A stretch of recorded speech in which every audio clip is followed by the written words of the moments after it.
Yeah, I refuse to talk about either of these games. And I guess that says it all right there.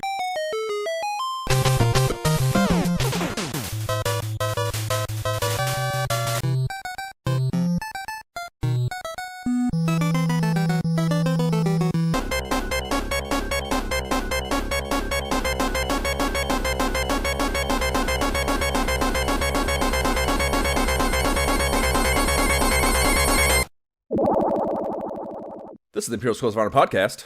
I'm Josh Folan. And I'm Jay Baxtron. And we are going to be bullshitting about the formative years of console gaming as we revisit the periodicals that covered it again. We are back on our random RAGS shit today, diving into the inaugural issue of Jay's Childhood Mag Jam, Electronic Gaming Monthly. Yes, Link to sir. the issue is in the show notes, as it always is. Please rate and review the podcast. If you like what we're doing, if you post it, we'll read it here. Give us validation and self-worth, or ridicule us, as long as it's also funny. Before we talk mag, let's talk jamming. What are we jamming on, Jay? What are you jamming on right now? So, is that Fallout? What the fuck is that? Dude, I've been playing so much Call of Duty these days. Oh, God. So much Call of Duty. I've heard so much shit talking about Call of Duty on the internet. So, the funny thing about this, like, we got to talk about COD. We got to talk about my relationship with COD because, you know, up until recently, like, I just didn't understand how big it was, but, like, I do have a prior relationship here. So, like, I remember back in the day when we were both acting, I was doing a promo for a Call of Duty launch in, not Times Square, but Union Square, New York City, for a Call of Duty game, like at a GameStop. And it was a midnight release. And I remember being this like huge, big deal, people lining up. Like, I don't remember which Call of Duty it was, but I remember being Call of Duty. Fast forward, like when I finally got my first console. When did that shit start? Do we know when that shit started? I don't know. I'm like, does anyone actually know? Does the internet even know? 2003, 2001, 2003. I don't know. Something like that. 1974.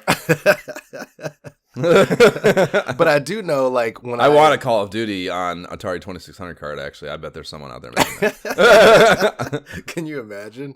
Oh my gosh. Little sprites. Just give me the little joystick. I'll test it. Combat. It's just combat, but a different hero, but a different hero sprite. Give me the branding and it'll sell. It'll sell.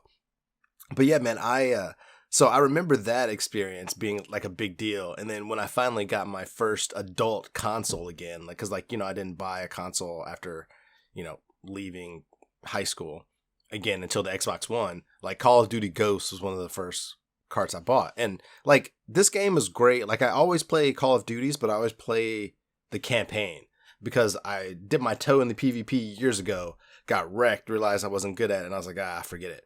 But like, now that I've spent so much time playing Halo and other things like that, it's like, why would I not, you know, just spend that time playing COD instead? So I've played Warzone, which is like the battleground version, you know, so I've played a lot of it. But man, the zombies mode is so much fun. It's like, it's so different. Like, when I think of Call of Duty, I immediately used to think of like the war experience. But like, clearly there's been different kinds of campaigns and different kinds of like, I don't know, combat experiences you can have. But now with zombies, it's like, I often feel like I'm playing The Walking Dead when I play zombies, because it's like me, a couple friends, like just rolling around. It's just a different experience that, like, I don't know, they've done a great job of expanding the game, because clearly you can go get that normal like war quote unquote experience and like extractions and all these other things. But they've never just added played so it. much to it. Oh no, that's a lie. I played I don't know where or how, but I did play like 17 seconds of it one time. Who knows when. I feel it's weird. I have it associated with a very specific time of my life when I lived on 29th and 3rd. In Murray Hill. So like, I don't know why. Like, again, it's like I have no like. It's not like I picture myself playing it at that apartment. It's just when I think of the memory of Call of Duty, that is the place in the world where I am, and I don't have an explanation for that association.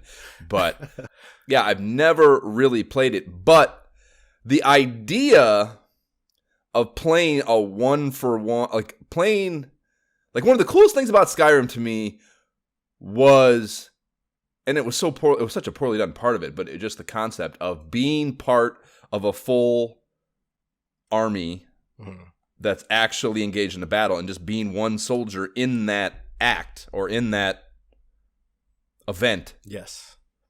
While a full like strategic thing is happening that you are supposed to be contributing to is a really appealing idea to me, especially when it gets into, I'm sure they have put, I don't know, I guess I shouldn't say I'm sure, but I would hope, given the branding for this game and what they market themselves as, that they have put a great deal of effort into emulating is maybe the wrong word, but reenacting actual battles. I would hope that they have taken actual battles and like done the homework to make that really happening the way it happened around you and given you agency to participate in that. And that is an appealing idea. I just don't want to walk around and shoot shit, especially on a flat screen. If they put it in VR, I might be interested. That would be cool. Of like, if you actually like, if you actually could be part of, again, that historically significant thing happening. Like that's a really cool idea. But again, it's just not the way it is built now. It's just you're just walking around. It's just like every other shooting game ever. No, it's actually not. Like it has the best mechanics, the best gameplay. Like I play a lot of shooters, and like this is the best in terms of like graphics, gameplay, story, all of that. Like, and when you're playing with multiple people, it's just what all I could ever ask for. Because you have your classic PvP where we're all shooting each other. We're like, you know, on different opposing squads or whatnot. But then like something like zombies, where you might have mercenaries out there, just like you would in like The Walking Dead or something, human mercenaries. But you're also gonna have zombies like on your ass all the time that you gotta just be ready for, you know, and have different strategies for. And like, I don't know, it's really fun and really well done. It's also interesting too, like they've expanded into. Actually, I'm going to hold that thought because to also respond to your other point, there's actually a lot of games where you are really one part of like this historical battle that's happening. Like some of the Assassin's Creed. I'm not saying it's like some revolutionary idea. I'm sure there's been a bunch of it, but again, had done the homework to make it. Oh, that's what I mean. Yeah, and not just some half-assed. Yeah, like this is. Quote, this just happens. Supposed to be. We're there, and we have the same trees. Like it's not, you know, it's not. I mean, like again, like the actual strategic components of it. You know, like I remember, like there is a D-Day one for Call of Duty for sure, right? I've seen that. Before. I think so. I haven't played it. I haven't played that, but yeah, that'd be cool. I actually just watched. There's a little short film about the only photographer. I wish I could remember the name of it, but the only photographer.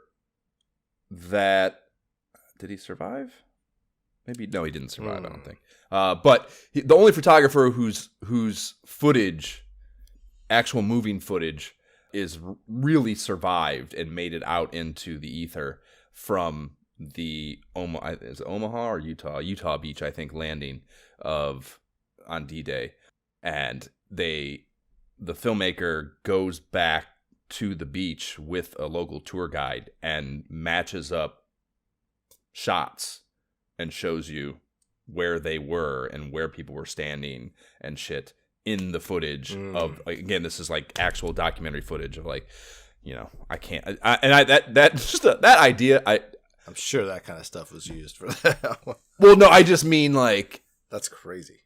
All, you know, Vietnam, there's a ton of like that's the first war where it really became a prolific thing where there was a ton of this. But like the idea of being a fucking photographer, what kind of maniac like agrees? I mean, I know they get a gun too, but that's not, you know, they're worried about, especially like in World War II, dude, like the cameras, they have Bolexes. So like, it's not like they're fucking, you know, it's still a mobile camera, but how clunky could they had to have been? Like, it's just, there's no way for you to keep yourself alive, basically. There's no way for you to focus on self-preservation at all.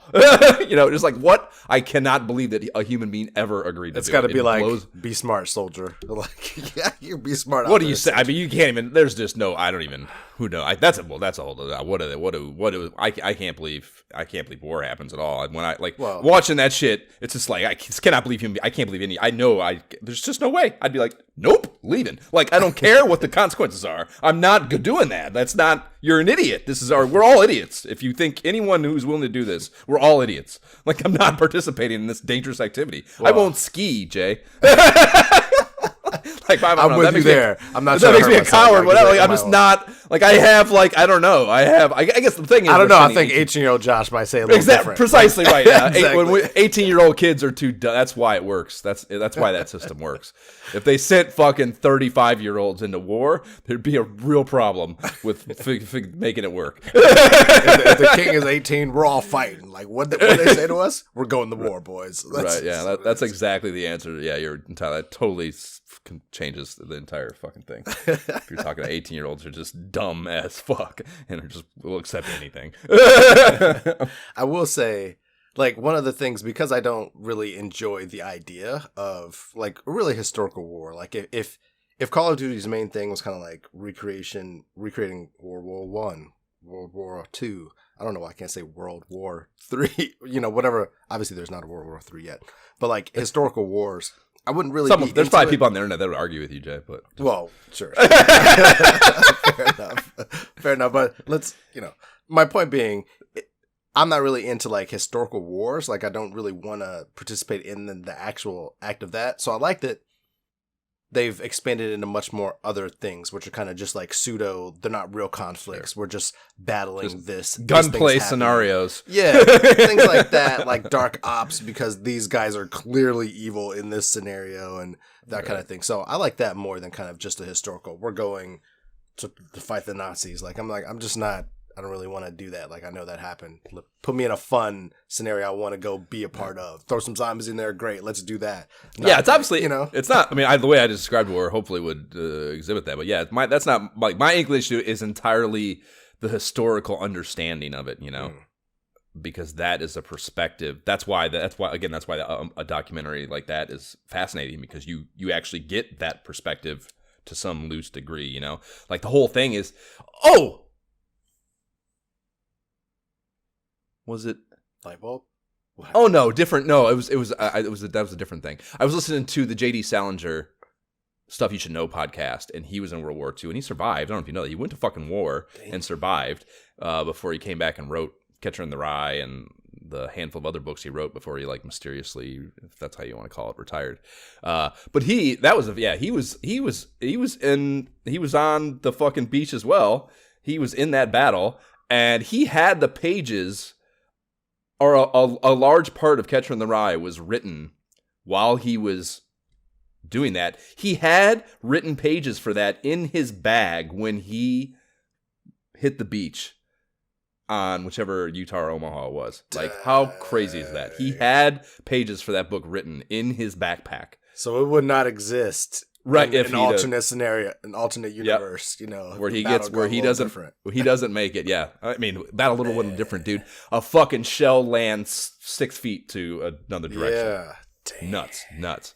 Yeah, no, war is fucking crazy, dude. That's why, again, that's the whole point. It's just so fascinating and such a crazy psychological, I don't know, not experiment, but like thing to analyze, because it's just, I don't know, the idea that hundreds of thousands of grown individuals choose to do it. It's just, I can't wrap my mind around it. And again, yes, that is entirely a 42-year-old perspective, because none of that analysis is happening for any of those actual human beings, and that's why it occurs. But right, like take us to a bar at 20 years old. Right, yeah, that's exactly. It's super close on the psychological spectrum, exactly. So yeah, it's. I mean, I say I can't conceive of it, even though I can conceive of it. There's just a part. It is my perspective. I guess what it is, it's the inability to put my own self there is what it is, and that is fascinating to me. So any sort of way to like better grasp or just experience whatever, that's a fascinating concept to me. So yeah, it's an appealing idea, but I just don't want to. Yeah, right now it's like really at the end of the day, really, do we really want to do this? Like, come on, like you want to keep your stuff, I want to keep my stuff. Like, right? It's like yeah. Fuck it though. That's not. None of it's worth that. No, I get you. Okay, all right. So Call of Duty. Yeah, Call so of Duty. lots of that, and then wrapping up Starfield, trying to wrap it up. So much left, and then Halo Infinite. It feels like feature complete now, man. They kind of have. It's funny, as much as I say I like about Call of Duty now. Halo just released like the King of the Hill.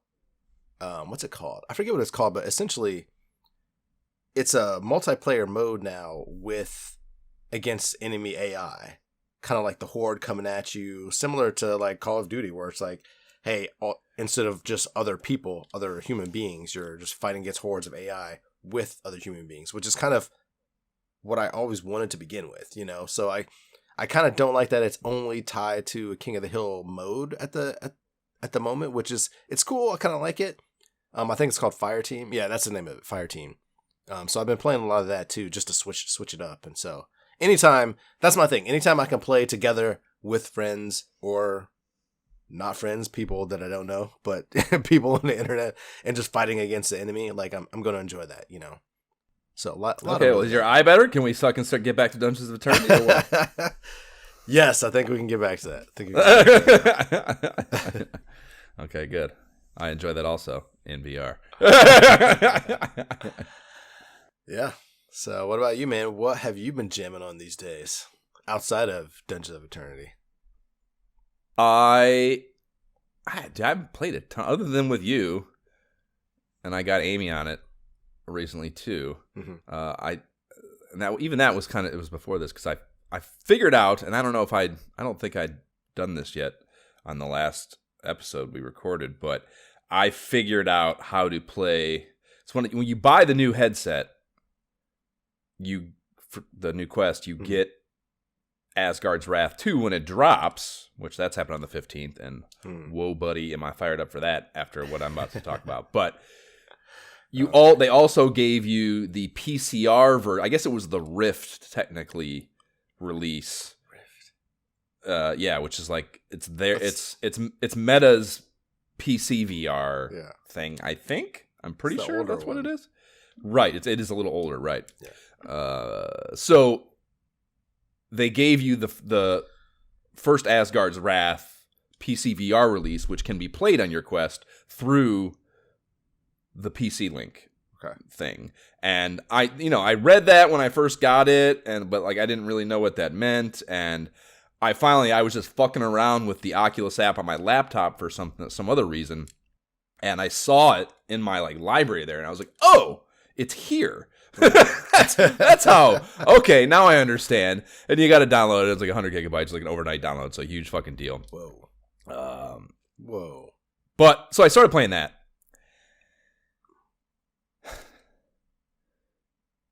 I've been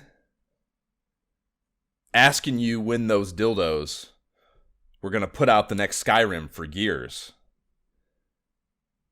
The next Skyrim's been out here on the Rift. Oh, here we go. For years. It's Skyrim. It's fucking Skyrim. I'm not joking, dude. It is Skyrim. It's exactly what Skyrim, like that PCV, that I'm like, we have Skyrim for the right, but it's I played that whole game, like, and I've played that game now like 8 times on different fucking systems and iterations. Once in VR too. Like, I don't want to play Skyrim anymore.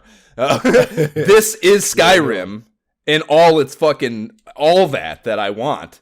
That it's like and that's what makes the Bethesda games have those. It's just that like quest tree is just something they figured out the quest tree thing, the key that hooks you so well, and this has all that, all those like fetch quests and like tangent things, just but like done well enough to want to do them even though they're pointless. Like that shit is all in here, and also it has this dual. There's 2 mechanics to it. You have this normal first person, very like just Skyrim, like all those games are, but there's also this God mode thing. Like that's the whole premise. Is the story with Asgard's Wrath is Loki, of course, Loki is involved. Enlists you as this like pupil god to, and like he's what's that called, rearing you, what's it called, training you, whatever, training you to be able to contend with all these gods in the thing. And that's the funny thing about, like, I've always told you I don't give a shit about Norse. This game is I know all of it now. I know all of the fucking Norse mythology lore. I know Hel, I know Tyr, I know like Thor's deal, I know fucking all of them now. I know it all because there's a codex in this, and one of the fucking missions is completing the codex. So I read every single thing in the codex. It's sounds like you're playing Hades. Carry on. Way better than Hades. But that's the thing. If Hades would have had a codex that allowed me to like methodically wrap my mind around this stuff instead of just random fucking shit coming out of people's mouths while I'm walking by, I would have learned this stuff maybe from Hades, because I played that game enough for that to have occurred. And it maybe would have kept me around too, actually, if there could have been something like that. But so it has this god mode where you like walk up to this altar thing in the stages as your first person self. You put this stone in this thing, and then it takes you out.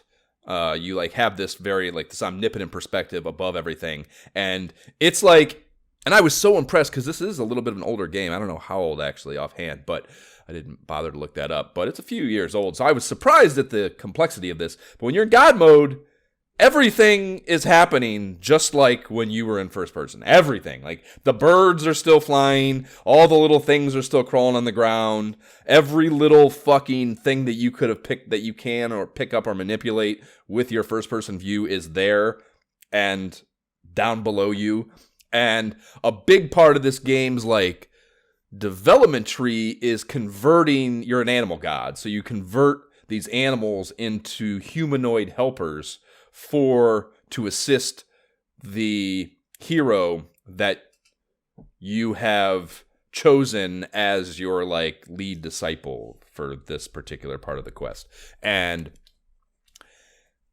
there's, I think, maybe 12 of them, and there's like a fucking shark, there's a fucking turtle, there's a fucking wolf, there's a bear, there's a bull, and they all have, each one has, in addition to their own fighting abilities that they like contribute and act as a companion when you're battling, they also have like a puzzle solving tool. So when you're out in the world, and you can just hot swap between these things once you have them in your inventory, basically, to any one of the other animal companions, and you need to use them in all sorts of different ways, that they're additional puzzle solving mechanic to deal with all those side quests and shit that you encounter and collectathons and what have you that you bump into in first person view. So that's kind of like the rough deal of it.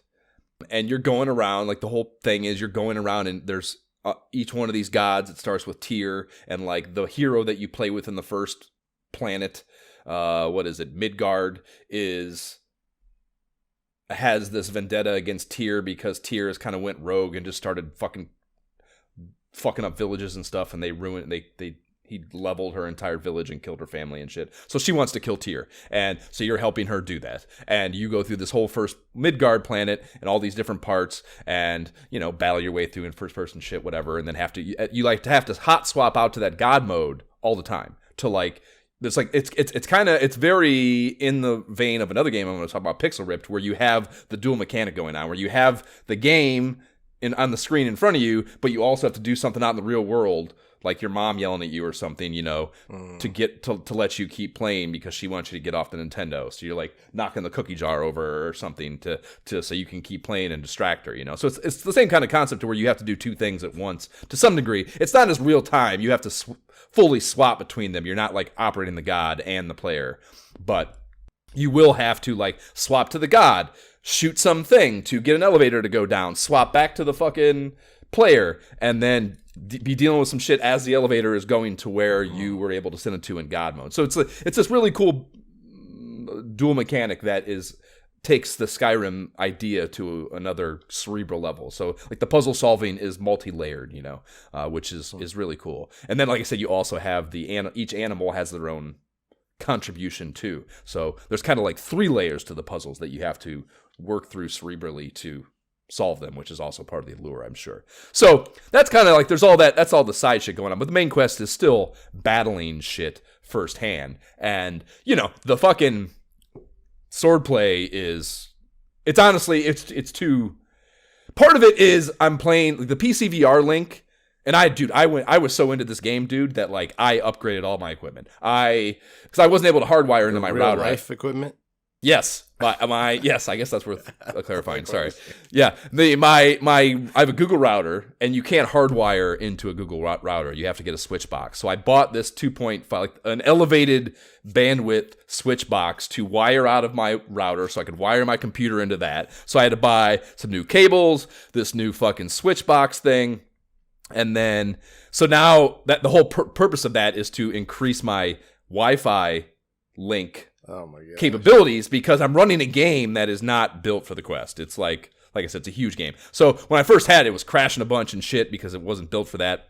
And I'm not alone in that. I was reading on the internet. That's part of the problem with that, which that will be the great thing actually about Asgard's Wrath 2 is that's built for the Quest natively. So that will run much better, thankfully. So that was very frustrating, of course. So yeah, I upgraded all my equipment, and it does run better, but I found out my network card on my laptop is actually the bottleneck now. It's only a 1 gigahertz, a 1 gigabit, or whatever network card on my fucking expensive-ass gaming laptop. So I bought all that shit. And it doesn't do what I paid for it to do, really, which would give me a 2.5 gigabit connection, but whatever. It was still better. It was still better with the upgrade. So yeah, I did all that so to increase my quality of life play experience. You know, that's how into it I was. And dude, the fucking like the boss battles, dude. Like the boss battles, you come out of, you like get into them as in the first person view, and then you are like transported out to the god mode to battle these gods that are like stomping around villages, dude. And you have to, it's like this, I sent you guys the one against hell, like you're using this bow to deal with shit. And in both cases, both the first two big boss battles, dude, I got down to, I'm pretty sure, one more hit and I'm dead. And like they are long, dude. They are like 10 minutes of VR battles, dude. It's like the most intense thing I have ever done in a game. It is just, in a gaming setting, it is just, it's the same level of, like we talked about, we always go back to Doom 2016. But even a Doom 2016 VR battle, those arena battles are still only like, you know, if they feel long as fuck. Yeah, but they're only a couple minutes. So these fucking battles are like 10-minute deals, dude. And like, holy shit, were they it just felt so fucking epic. You know, I can't even begin to convey like how such a good job of, and that's what it is. It's supposed to be these battles between two gods. It's supposed to feel like the most incredible epic thing that's ever happened. And it fucking as far as a gaming thing could feel, holy shit, did they come close? Did they achieve that? It's so fucking good. And yeah, I mean, you don't even know that was the thing, especially that first one. Like I didn't even know it was coming. I didn't look up anything, any video. I had no idea that was happening. I'm like going through this, you know, I get to the village and like I see the god. He's like stomping around the village and he's talking some shit to me at times. Like there's like an exchange and you know you're building towards something here. But I had no idea that I was going to get into the battle and then be transported out to God mode automatically and have to battle this thing as a god, you know, and like it turns him into just a normal sized player, but there's a whole village down below you in flames with people running around and screaming, and the little hero that you were controlling is like down there fucking talking shit and stuff. It's just so, it feels so fucking cool and good. I just could not believe it, dude. So yeah, I played that was probably early last week. This was maybe 2 weeks ago that I found this. I played probably 80 hours. I beat it on Friday night. It's like I could not stop fucking playing it. It was so fucking good, and I cannot wait for the second one. It's got to be so good. It's just got to be so fucking good. Nice. So yeah, there's those boss battles, and there's a handful of those at the end of each of the planets. There's 4 planets you got to work through, and there's also a different type of boss battle where you again go to God mode, but you're actually no, you're not in God mode in this case. It just kind of feels like it, but they're like these war machine, like you're basically in both cases where you do this, it's kind of like a King of the Hill thing where you find this machine and it's above a battlefield, and there's, in the first case, it's Hell's army is trying to invade Asgard or some shit, and there's like this, a door gets open and all these soldiers keep pouring in, and it's a little bit railroad, and there's kind of like 3 tracks, and there's 3 gates in front of you, and you have like some sort of like super weapon of some kind in both cases that can fire down on this battlefield, and the way you control it is they clunkify it up by, you have one lever that moves your crosshairs vertically, another lever that moves it horizontally, and then another lever that you have to pull to actually fire. And it's hard. That doesn't sound... Yeah, it's that, but it's built that way intentionally to, otherwise this would be cake, because you would just fucking kill everything. So like there's these 3 different things coming in, and there's like catapults rolling in that you got to like deal with, and those take multiple hits, but the soldiers are always coming, and if they get to the gate, they bash the gate down. So you're like, it's one of those like multi-level, like there's multiple things going on. It's just, it makes you juggle a bunch of shit mentally and prioritize things in the moment of what you can let happen and kind of leak while you deal with a bigger problem, and then go back and finish off that thing that you were kind of ignoring for a second, you know? So it's like it's a real cool, again, kind of just real-time boss battle decision tree thing that the last one outside Thor's Tower, dude, I was fucking cussing up a storm on Friday night. It was so fucking difficult. I was like, and like, so yeah, so I think I didn't get to it, but with the swordplay stuff, it's very good, but my connection wasn't always great.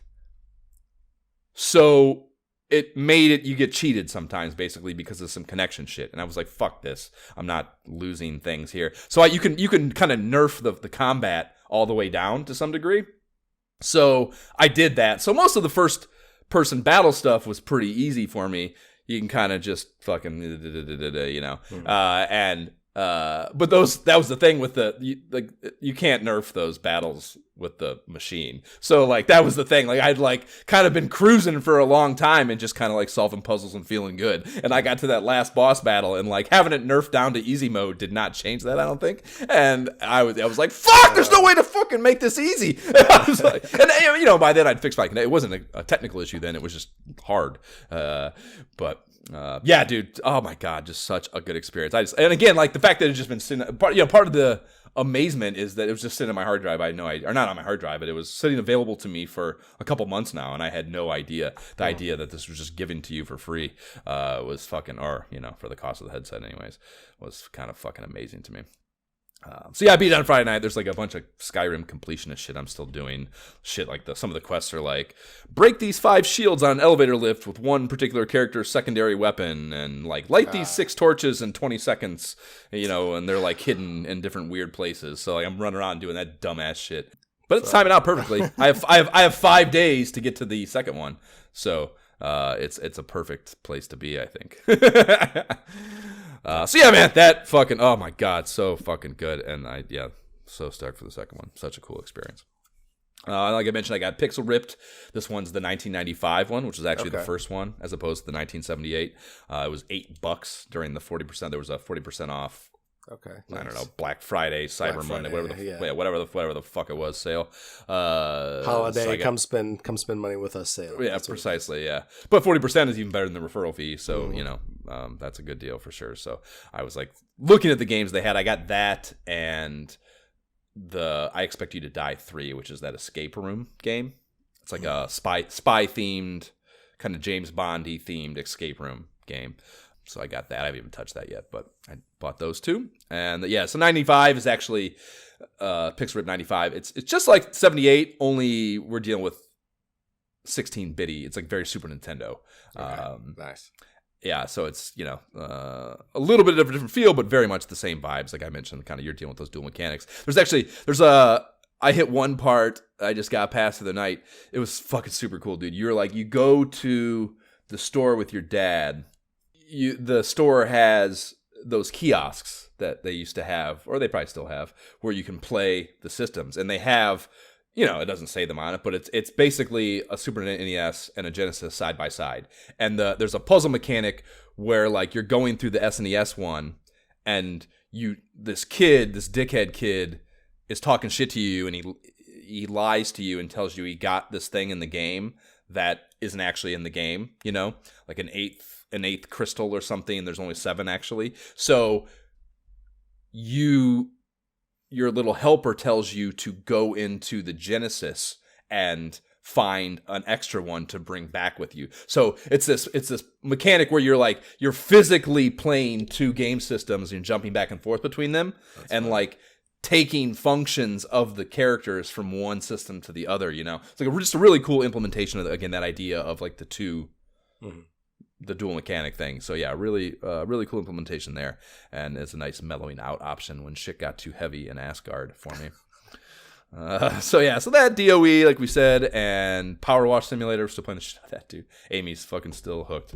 It's so fucking, I don't know, soothing, satisfying, something cathartic. Such a good idea. We're getting done though. I think Amy's got to be almost done with the career mode. I got to, I'm pretty sure, like 75% last night. I washed a monster truck last night while she was making dinner. Wait, remind me, you guys playing that in VR as well? Or? Yeah. Okay. Yep. That's right. Yeah, it's very good. And they have to have. I actually saw for DOE and Power Wash both. I saw they're both releasing holiday updates that are like Christmas shit happening in the games. I'm sure this exists for the flat screen shit now too, but I don't know, maybe not. The AAA games are such cunts about everything. But they're just like, because it's small developers on the Quest and stuff. There's like this person. They just like.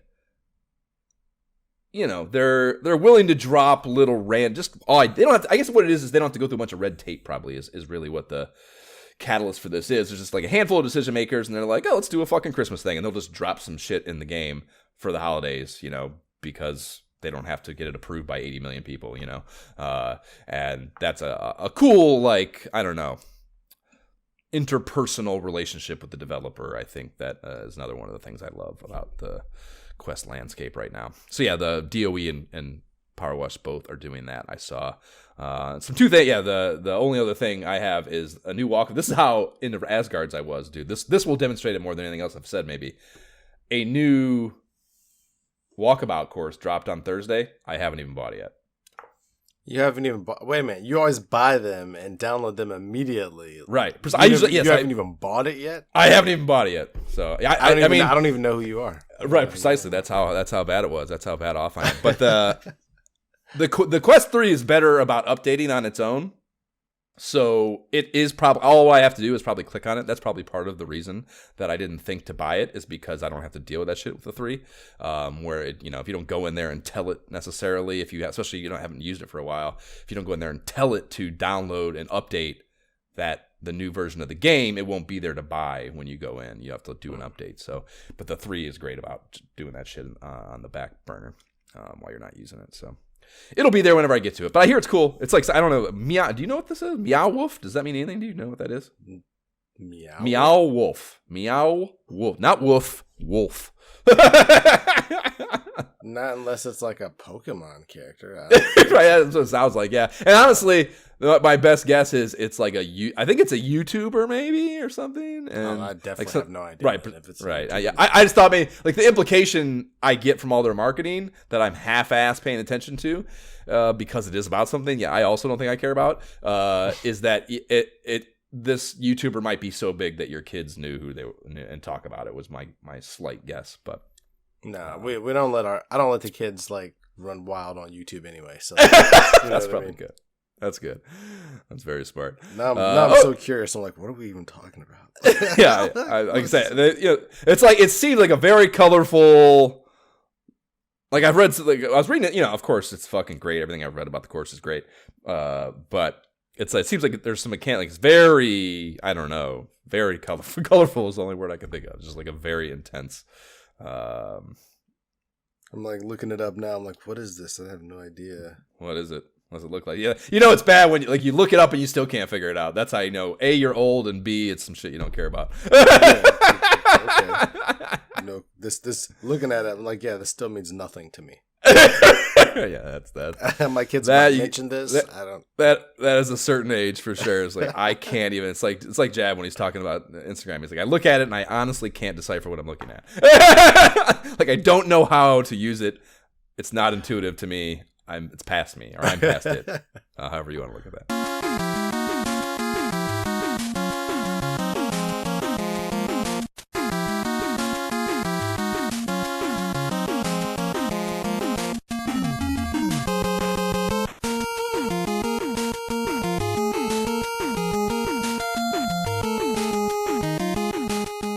the Airman stage theme from Mega Man 2. Of course, y'all know what it is, bringing us in to the first EGM.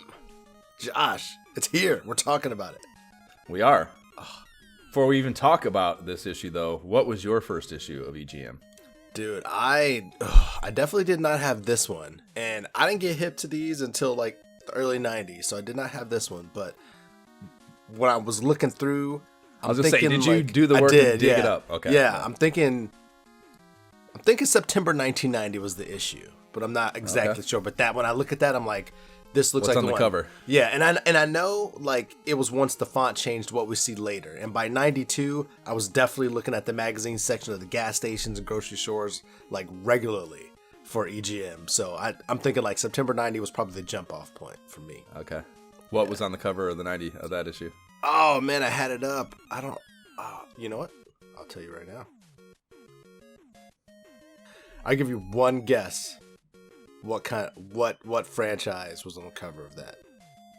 September 1990. This is for me. Game. For you and September 1990. I don't know what more Mega Man. Yes, absolutely right. Yeah. Ding ding ding. Okay. Yes, absolutely. That's it was incredible. More Mega Man 3. Yeah. Yeah, it's Mega Man 3, right? It's got to be. This is 2 here. What? I guess that's a preview, but I mean, no, it's got to be. It's more than a year. We're talking more than a year. Yeah, it's Mega Man 3 for sure. Yeah, because Mega Man 3's out for the Nintendo Powers. It's 3. It's definitely 3. You're right. Ding ding ding. Again, the Capcom superhero returns. Interesting. So I guess that begs the question then: what came first, your Mega Man affinity, or did EGM create your Mega Man affinity?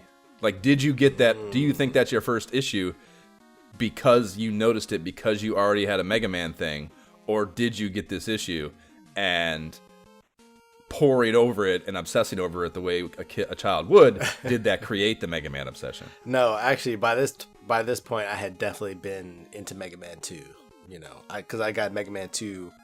I think I got Mega Man 2 first, and then like found Mega Man 1 somehow after that. Like it just, you know, as these things happen, like rented Mega Man 1.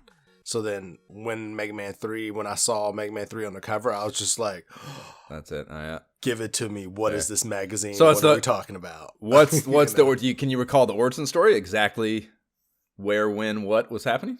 Oh man. So my dad, he had his own landscaping business, and like we would often, you know, especially in the summertime, fall, like I would often have to go with him. He'd put him to work, like I tell you to do for your kids. He definitely did. But I also he also paid me, so that was good. Like it was, I didn't enjoy it, but I definitely. You can pay him. You can pay him something. You can pay him yes, when they do the work for us. You can pay him something. Exactly. So, but I mean, like, you know, as a part of that, I would just go in the gas stations, you know, get something to drink afterwards. It's hot, and I see that. Like, I just always naturally, I'm going into the magazine section, right? You know, I'm just looking for like whatever's there. Like, is it cool? Is Nintendo Power going to be there? Is it going to be like the I was just gonna say, do the Mad magazine fold? Until they started bagging them because kids were doing this. Do the fold on the back cover, so you can see that you know what I'm talking about, the try that you fold the image and it creates a new one. Oh man, I would always do that when I fucking would go in and check out Mad magazines. Yeah, I would look for like the hip hop magazines and stuff as well. But yeah, like so seeing this, it's kind of just like, oh, what do we got here? You know, just thumbing through it immediately, like, do I have it? Do I have $3.95? Do I have $3.95, Dad? You know? So a summertime job acquisition. That is as good as origin stories get, I suppose, for this kind of thing. How does this going through it, because you didn't your first issue was later than this? How did this issue line up with your memory of what to expect? Oh man, the bones of it are all there. It's all there. Okay. It's so funny, like going through this, there's multiple times like that I noted, like, oh man, yeah, they were immediately calling out, like in 1988, 89, like previewing 89, they're already talking about like the Super Famicom coming and like the Mega Drive coming and like all these like things that are gonna be like make the home systems arcade quality, like for sure, and kind of all of that. And I'm like, that little, like, whoa, what's happening here? You know, like we'll see it, but it's again, the bones of it are all there. And even like the top games, my top games, which we'll see at the time that were important to me, are like right then and there. It's like my childhood in a capsule looking at this issue. So even though like later it's kind of like the first issue I had, looking at this is kind of like, did I find like this issue somewhere? Like, did I see it? Like, there, I know I didn't based on multiple things, but it's fascinating to me. Okay. I think what you're describing there is editorial simpatico. You are, yes. They're speaking your language from a critical perspective. Well, the issue that we've been alluding to there is the winter 1990-91. Or wait, no, sorry, May 19. What the hell did I have that there for? I must not have changed that from the last notes.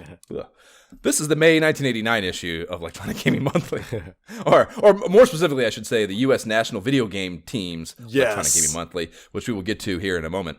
The cover feature is Mega Man 2, and they have the exact box art for the game in its entirety. And I thought that interesting that like Capcom was cool with that. This upstart rag just using their like IP in its entirety for their cover art, you know. And I know it's advertising, so usually they're pretty cool with this sort of thing. But again, it's an upstart rag, so I was like, that had me, I guess really what it did was it piqued, I was like, what's the origin of this magazine? Because I feel like, one, you have to have some kind of relationship.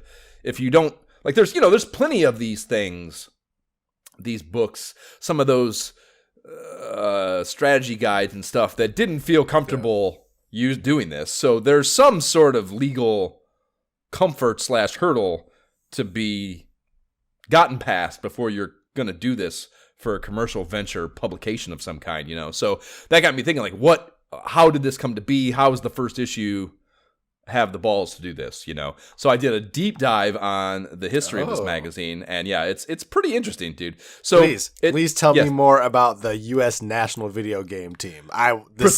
Precisely, exactly. And that is, it's not just some marketing bullshit. That was an actual team of players that were proto esports athletes. So they were founded in July of '83 in Ottumwa, Iowa. I bet that would be a fun geography lesson if we got outside our Ohio geography box for that segment. But the founder's name was Walter Day, and his cohort was Jim Riley. And they were part of what is called the Electronic Circus Tour. And for this, think kind of Nintendo World Championships, but with arcade games. And I dropped a really good article about them and kind of what they were about, some pics and shit in the show notes. So you can check that out if you want. But the circus would eventually fold, and Walter Day was undeterred despite that occurring. And he reestablished the team that was participating in that circus under the U.S. National Video Game Tour moniker, and they went on a bus tour across the country. And they were challenging players at arcades, and they would eventually take this abroad via foreign embassies. So they were traveling. So okay, it was a real travel team. So this would all kind of culminate in a spearheading of the first U.S. national video game competition in 1985. So that's when this would kind of become like an official event. And the 1986 team captain, his name was Don Newart, would become one of the first like video game celebrities to some degree. He was in a handful of Atari 7800 commercials. You might recognize him, I suppose, on that basis. And he would actually referee a precursor event for what would become the Nintendo World Championships. So when they were kind of like just doing little satellite things before it became an officially organized deal, he was doing refereeing for them. So he had enough clout to warrant that taking place. So they would, in 1986, that group of dudes would, I guess I didn't see a whole team list. Maybe it wasn't all dudes, but it was probably all dudes. And they would turn to publishing in 1986, and they started with a rag called Top Score Newsletter. And I'm pretty sure we've come across this before a long time ago. I want to say one of those Sega newsletters, or maybe one of the Fun Club Newses, one of the proto magazines. Mm-hmm. mentioned this before, and I'd seen it. I'd looked it up, so I knew of this existence. But it was very much a newsletter. It was issue number 1 dropped in fall of '86 at a $2 cover price. It was a 12-page deal, mostly black and white with a little bit of red ink. So very, very like that first Nintendo Fun Club News, the kind of the tricolor printing. And it actually had a lot of even that issue of the newsletter had a lot of the foundational parts of Nintendo Power and Sega Visions like we know them now, the player profiles, industry company profiles. They actually did Atari in that very first issue or very first newsletter, player scoreboards, et cetera, et cetera. So they had they were already putting these kind of, again, functional building blocks of what these magazines came to be later, even in that very first newsletter. So these guys had a huge hand in what the entire existence of this podcast and the entire existence of all these magazines. So very, very instrumental individuals in this circle, you know. I wasn't able to find how many of those newsletters made it to the presses, but the last one that I was able to find in the archive was October of '87. So that newsletter would peter out by the end of '87, and then they would pivot and rebrand in January of '88, starting what was called Electronic Game Player under a publishing label called Sorjana Publications. And this would start off as a quarterly-ish deal that would last only 4 issues. It was $2.95 US, $3.95 Canadian sticker price, which at least suggests, kind of like we've talked about, that they had international distribution plans for it. So it wasn't just a little fly-by-night endeavor. And that, like I said, that would make it out of '88. They'd only do 4 issues of that.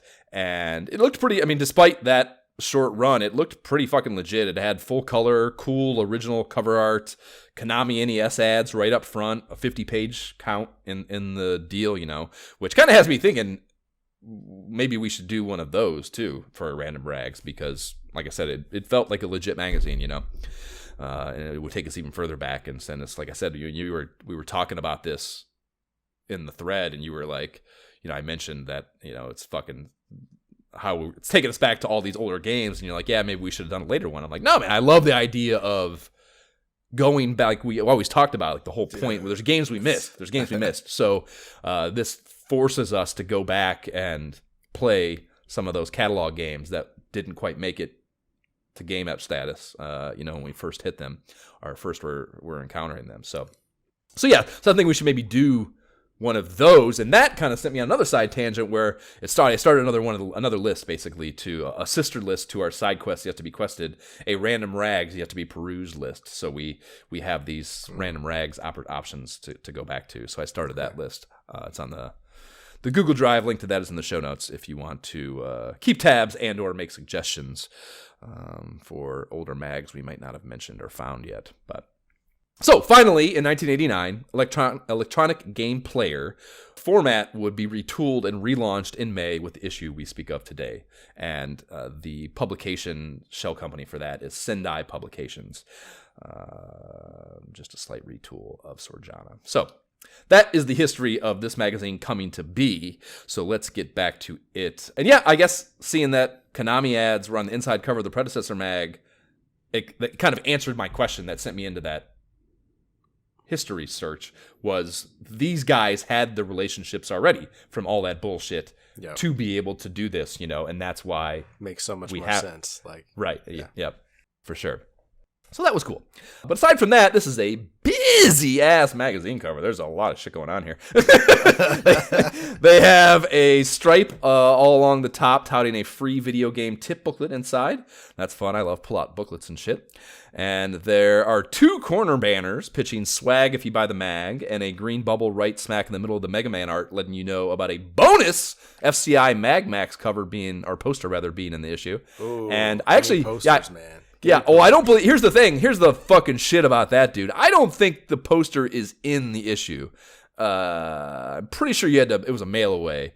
So that's kind of misleading, in my opinion. I don't think it's a pull-up. But I might be wrong. You never know with these scans what didn't quite make it into the scan. And honestly, you would think, actually, that the kid did pull it out. So maybe I'm wrong. Yeah, but the thing is... that thing would be on my wall. Like, you would never know. I'd scan the mag, but the poster would be on my wall and thrown away at some point. Right, long ago, yeah. But the whole thing is that I guess it could be in the magazine too. It's entirely possible. But but I don't know why they would put that ad. SEI has an ad in here where you can mail away for that poster. So why would they have that ad here and not something else if the poster was already here? That seems like wasted advertising to me, but who knows? Maybe if they were willing to contribute the poster design or whatever, they got the magazine ad for free, so they just repurposed something they'd used elsewhere, I guess is also a possibility. But whatever the case, the corner banners are win 50 Nintendo carts in the Great Game giveaway and special video game trading cards as well. That's also not in here either, so that is kind of harks back to what we were just saying, that maybe shit didn't make it into the scan. I loved those, dude. We've talked about that before. Like, my favorite part about Kids Sports Illustrated was the fucking the cards that I had that you could tear out, and I collected all those fucking things when I was a kid. Oh, I remember those. Yeah. Yes. I do remember at one point collecting those. Damn, now you remember. Fuck, I did. They had. I wasn't hardcore about them, but I remember them. I mean, whatever, hardcore. My mom had got me a subscription, so that was just hardcore. It wasn't like I was searching the newsstands for them or anything, but they came, so I tore them out and put them in boxes. I remember they had a green border to them. I recall. I need to look those up actually and go through those. I bet they have some funny ass shit going on in the back and stuff. So I should look those up. There's also a 16-bit Super System preview, like you mentioned, and they're also touting Tecmo Bowl versus Quarterback and Atari's Hard Driving. So lots of interesting shit going on there. I like a lot of those words. They make me interested. Good choices. And next to the title is a big maroon box explaining what the fuck the mag covers, and this reads all about Nintendo, Sega, Atari video games, plus computer software and arcade games. So this is the whole shkabo. Dude. They're not leaving anything in the wake. they listed Atari among the big three at this point. How great is that, man? I'm loving it. And in 89, I think that's still applicable. Yep. I think that is applicable. Totally. I don't think the realization had settled yet that the 7800 was so subpar. just wasn't gonna hit for it. I think I got the 7800 for my birthday when I turned 8 or 9 too. I don't remember when it came out now. Off the top of my head, but yeah, I definitely did. I think it was pretty. I want to say it was 88, maybe. My slightly educated from years of doing this podcast guest. I want to say it was 88. Because it was the whole deal was it came out they it was developed and then shelved and then released late, so that's the whole deal. I want to say it comes out later than you would guess. So also, side note, shkabo. Have you ever heard that before? No. That saying, the whole shkabo that I just said. Have you ever heard that before? The whole shebang, not the whole shkabo. The whole shkabo is something. It's something Mad Mike would say. It's the shit my dad would say for 1,000, Alex. And I he made that up. You never know. Or he messed up the real saying. You never know. Things get slightly tweaked and stuff. You never know. Yeah, it meant the same. Yeah, like you said, it equates to the whole shebang. The whole kit and caboodle is another synonym for it, I think.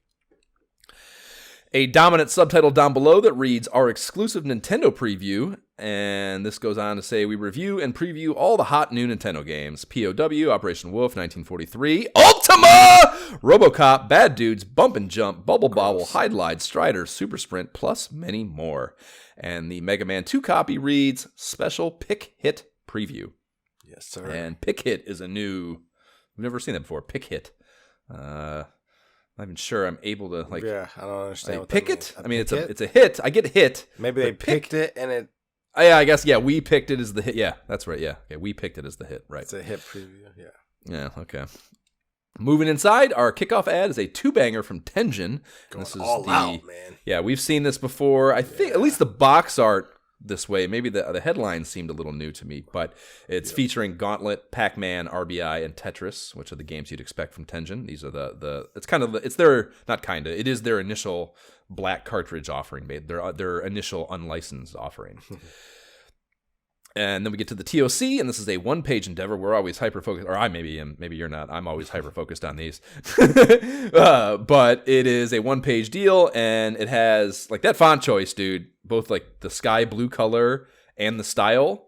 It comes across as very amateur-ish to me, this TOC. Oh, really? But, yeah, that criticism stated, At least they don't crop pages of the magazines for their margin art. They have very legit and good screenshots. Right. So I like it. It looks pretty straightforward to me. I don't know. It looks. It feels, is a little hard to see. Like if it was a darker blue font, like it. Yeah, it's It's like it looks to me like when you're doing shit in Photoshop and stuff, and there's just too many fonts available to you, and you like pick something that you just shouldn't. It's just too like, oh, this is cool. No, it's not. Don't do that. Just fucking pick Arial or Times or something, dude. That sucks. Dang, no respect. Well, it's their first one. I bet this isn't here. I bet this isn't here very long. If it even makes it issue 2, I bet this isn't here very long. Yeah. I'm sure at least one letter comes in like, I can't read that. Change that. Well, just like the front cover. Like the front cover goes from this crazy busyness to like the font that I'm used to seeing that works. It's just like, this is what we're doing, Sure. Yeah, I don't know how many issues it is, but I did read or notice whatever that U.S. team player part gets dropped very quickly. Oh, definitely. That totally threw me off when I saw it on an immediate tangent. Same thing. I'm just like, what is this? What is this team? Why didn't I know about them? Is this a real team? Is this BS? What are we talking about here? Right. Because this was never on any of the issues that I ever got. Yeah, it's very short-lived, I believe. That's good stuff, though. A handful of issues. Their letter from the editor, Steve Harris, is titled Insert Coin, and I really like that name for an editorial letter, or a letter from the editor, rather. The shape of things to come is the theme/title, and as that line suggests, this is very much a State of the Union-esque summation of where the video game industry is and where 1989 is taking it. And they tout 16-bit and handhelds, appropriately being the banner items that are kind of shaping what's to come. And he lets us, of course, know the EGM will be there for all of that, and anything else that comes down the pipe, then closes out with, have fun with your games, this mag, and remember, don't take life too seriously. And amen to that, brother. An acclaimed full-pager comes next. The masters of the game Hot Stuff for the Nintendo Entertainment System. And there are a smattering of titles here. WrestleMania, Rambo, Airwolf, Star Voyager, ISOH Game Alum, Wizards and Warriors, 3D World Runner, Winter Games, Tiger Healy. And I refreshed myself on some of the lesser-known ones here. Rambo, Star Voyager, Tiger Healy. And no fucking way on any of that. Rambo's kind of interesting. Tiger Haley's not your not pure hotness to you. Not pure flying shmup hotness. No, bad chopper shooter. You can give us the chopper deal, but I don't think that one warrants it, to be honest with you. Rambo's kind of interesting. It's like there's like they tried to RPG it up a little bit, so there's like some interesting mechanics going on there, but it's not. This ad though is peak nostalgia, like the Acclaim logo at the bottom, all like the Hulk Hogan ripping his shirt, the Rambo ad, like all of these though are this whole ad just takes me immediately back. Even the letter from the editor just kind of reminds me how young I actually was when Nintendo started to take over. It's like, and we'll get into it more as we go into, but this it just takes me so much to a specific point in time. So good, yeah. That's why we went through that one that was like my random childhood rag, that Game Player whatever 6, like horrible magazine, but like still so nostalgia plucking just because of it's such a rooted memory, Exactly. This is definitely much better than that. But the top 10 is next, and this is pretty cool because it's cross-platform, which is dope, and it's the only time we get this. Even GamePro's not doing this, and I hate that GamePro doesn't do that, actually, now that I read this. And I guess maybe even furthering that idea, I'm surprised they don't, because you have to think GamePro is dropping the same month as this, So the fact, and I get that, that first issue of GamePro maybe doesn't have it because it's dropping the same month. But after a few issues of this, I can't believe they weren't stealing things, So I was surprised about that. But yeah, very cool that it's cross-platform. And as you'd expect with this, the NES is absolutely dominating, 8-2 over the SMS. And the SMS appearances are Phantasy Star and Shanghai. Or Phantasy Star's at 2, and then Shanghai is at 7. And Shanghai is just a Mahjong game, and I feel like this has got to be EGM trying to just make this look more balanced than 9-1. Like, what do you mean Mahjong game? Get the fuck out of here on the top 10. Like, what the fuck? That's crazy. And I like Mahjong, but no fucking way is it a top 10 game in 1989. Yeah. That's bananas. Yeah. Wonder Boy is represented, and this is maybe the wildest part about this. Wonder Boy is represented as the number 6 game in its NES iteration, Adventure Island. So, like the fact that like Wonder Boy is so much better on SMS than it is on. So I think that's way fucked up that they have the worst version on this other system of the game, and it's so imbalanced, and you have Mahjong instead. Like that is bananas to me. That is fascinating. Yeah. But you know what though, man? This Blaster Master is number one. Like, all right, we gotta talk about this. Like, my childhood timeline is finally adding up. Like, my grandmother had this game in her basement. My grandmother, who lived in Louisville, Kentucky. So we had to travel like 4 hours to see her when we did. You know, it was rare, but like once or twice a year. And so whenever we got to visit, we got to go play. And it was an option. That was great. But then also seeing Super Mario Brothers 2 at number 4, my first experiences with that game were also in Kentucky at my grandmother's house, and like at another kid's house down the street from my grandmother who had a Nintendo and had Mario Brothers 2.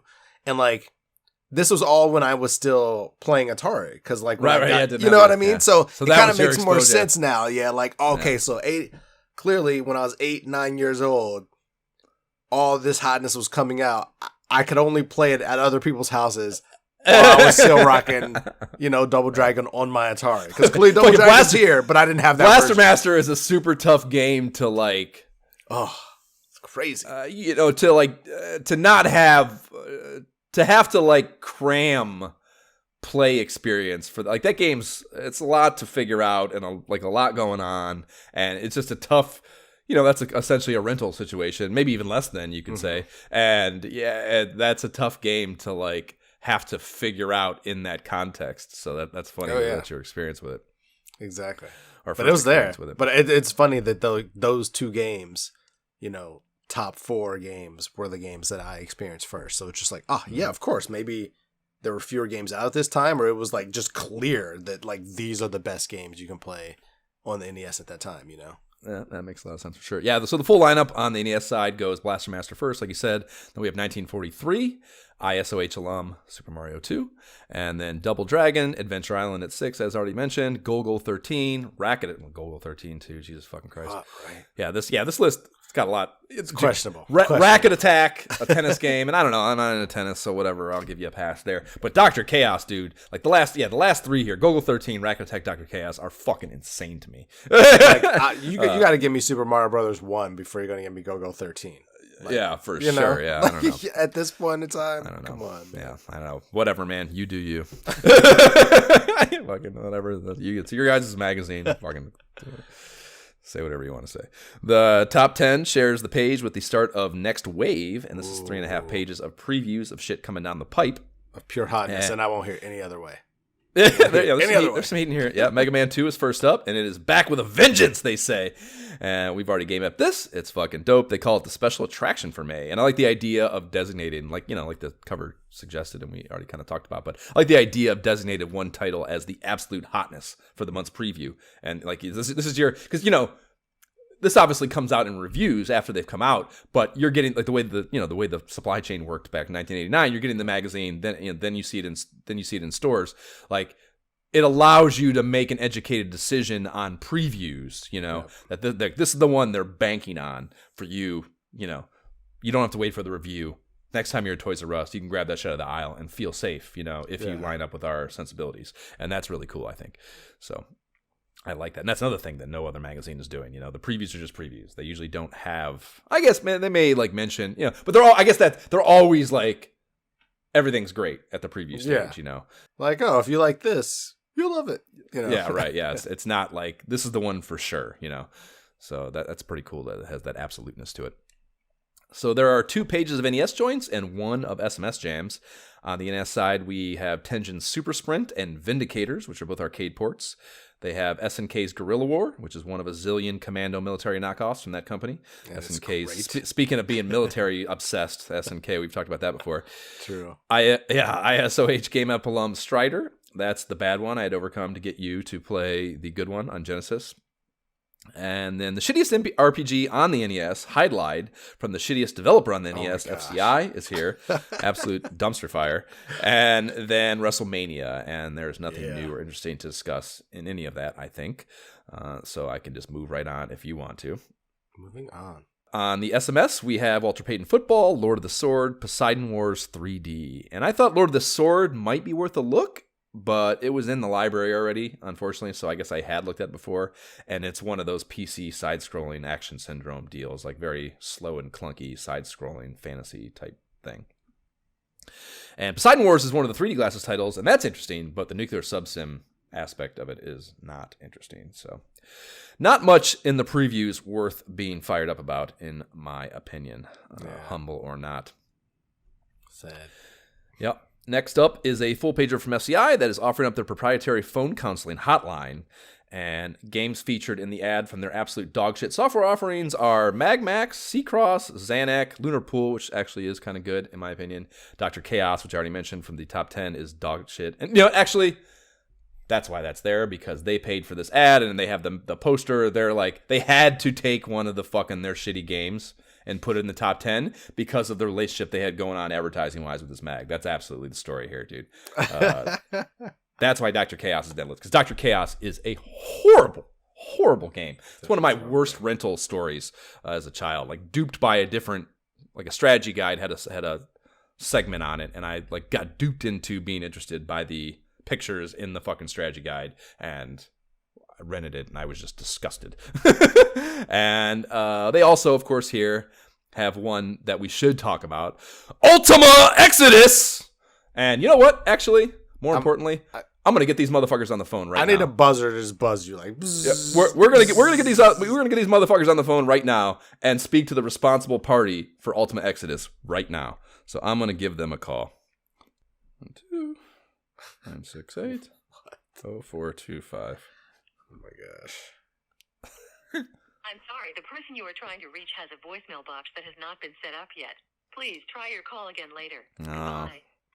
They don't have their fucking voicemail box set up. That's why. They know that the fucking heat is coming. And that's why they don't have their voicemail box set up. So that makes a lot of fucking sense. But that's a bummer. I was going to let them know how my associate, Gentlman JB, and I feel as though we've been transgressed upon, and your game development negligence has imposed undue suffering and emotional anguish. Jake quit the podcast because of what you did to us. Okay. So I'm breaking it down for him. It's too bad. That could have been a lot of fun.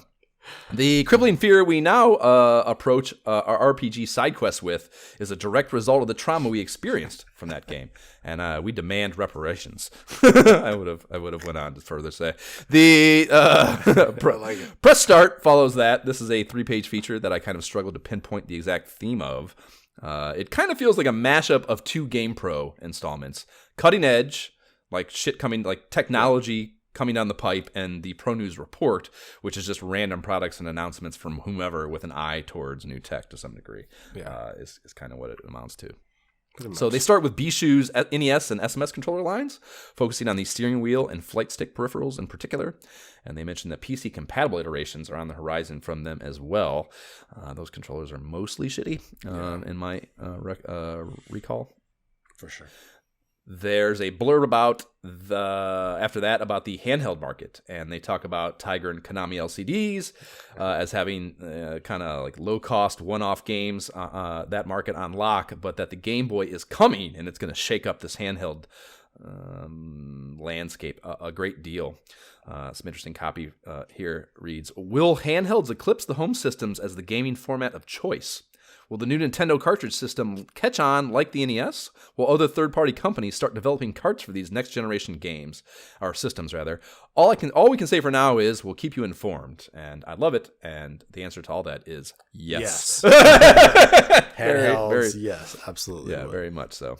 Next one is something I believe I recall seeing in a Nintendo Fun Club news in the BJ times before Jerry of the pod. A Cali company called Eclectic Products makes stand-up arcade cabinets they call Pro Play Arcade. Yeah, these are dope, dude. I will fucking, oh my god, I want one now. I would have really wanted one then. But they are built to house home console systems and CRTs in an arcade style deal, and like they have.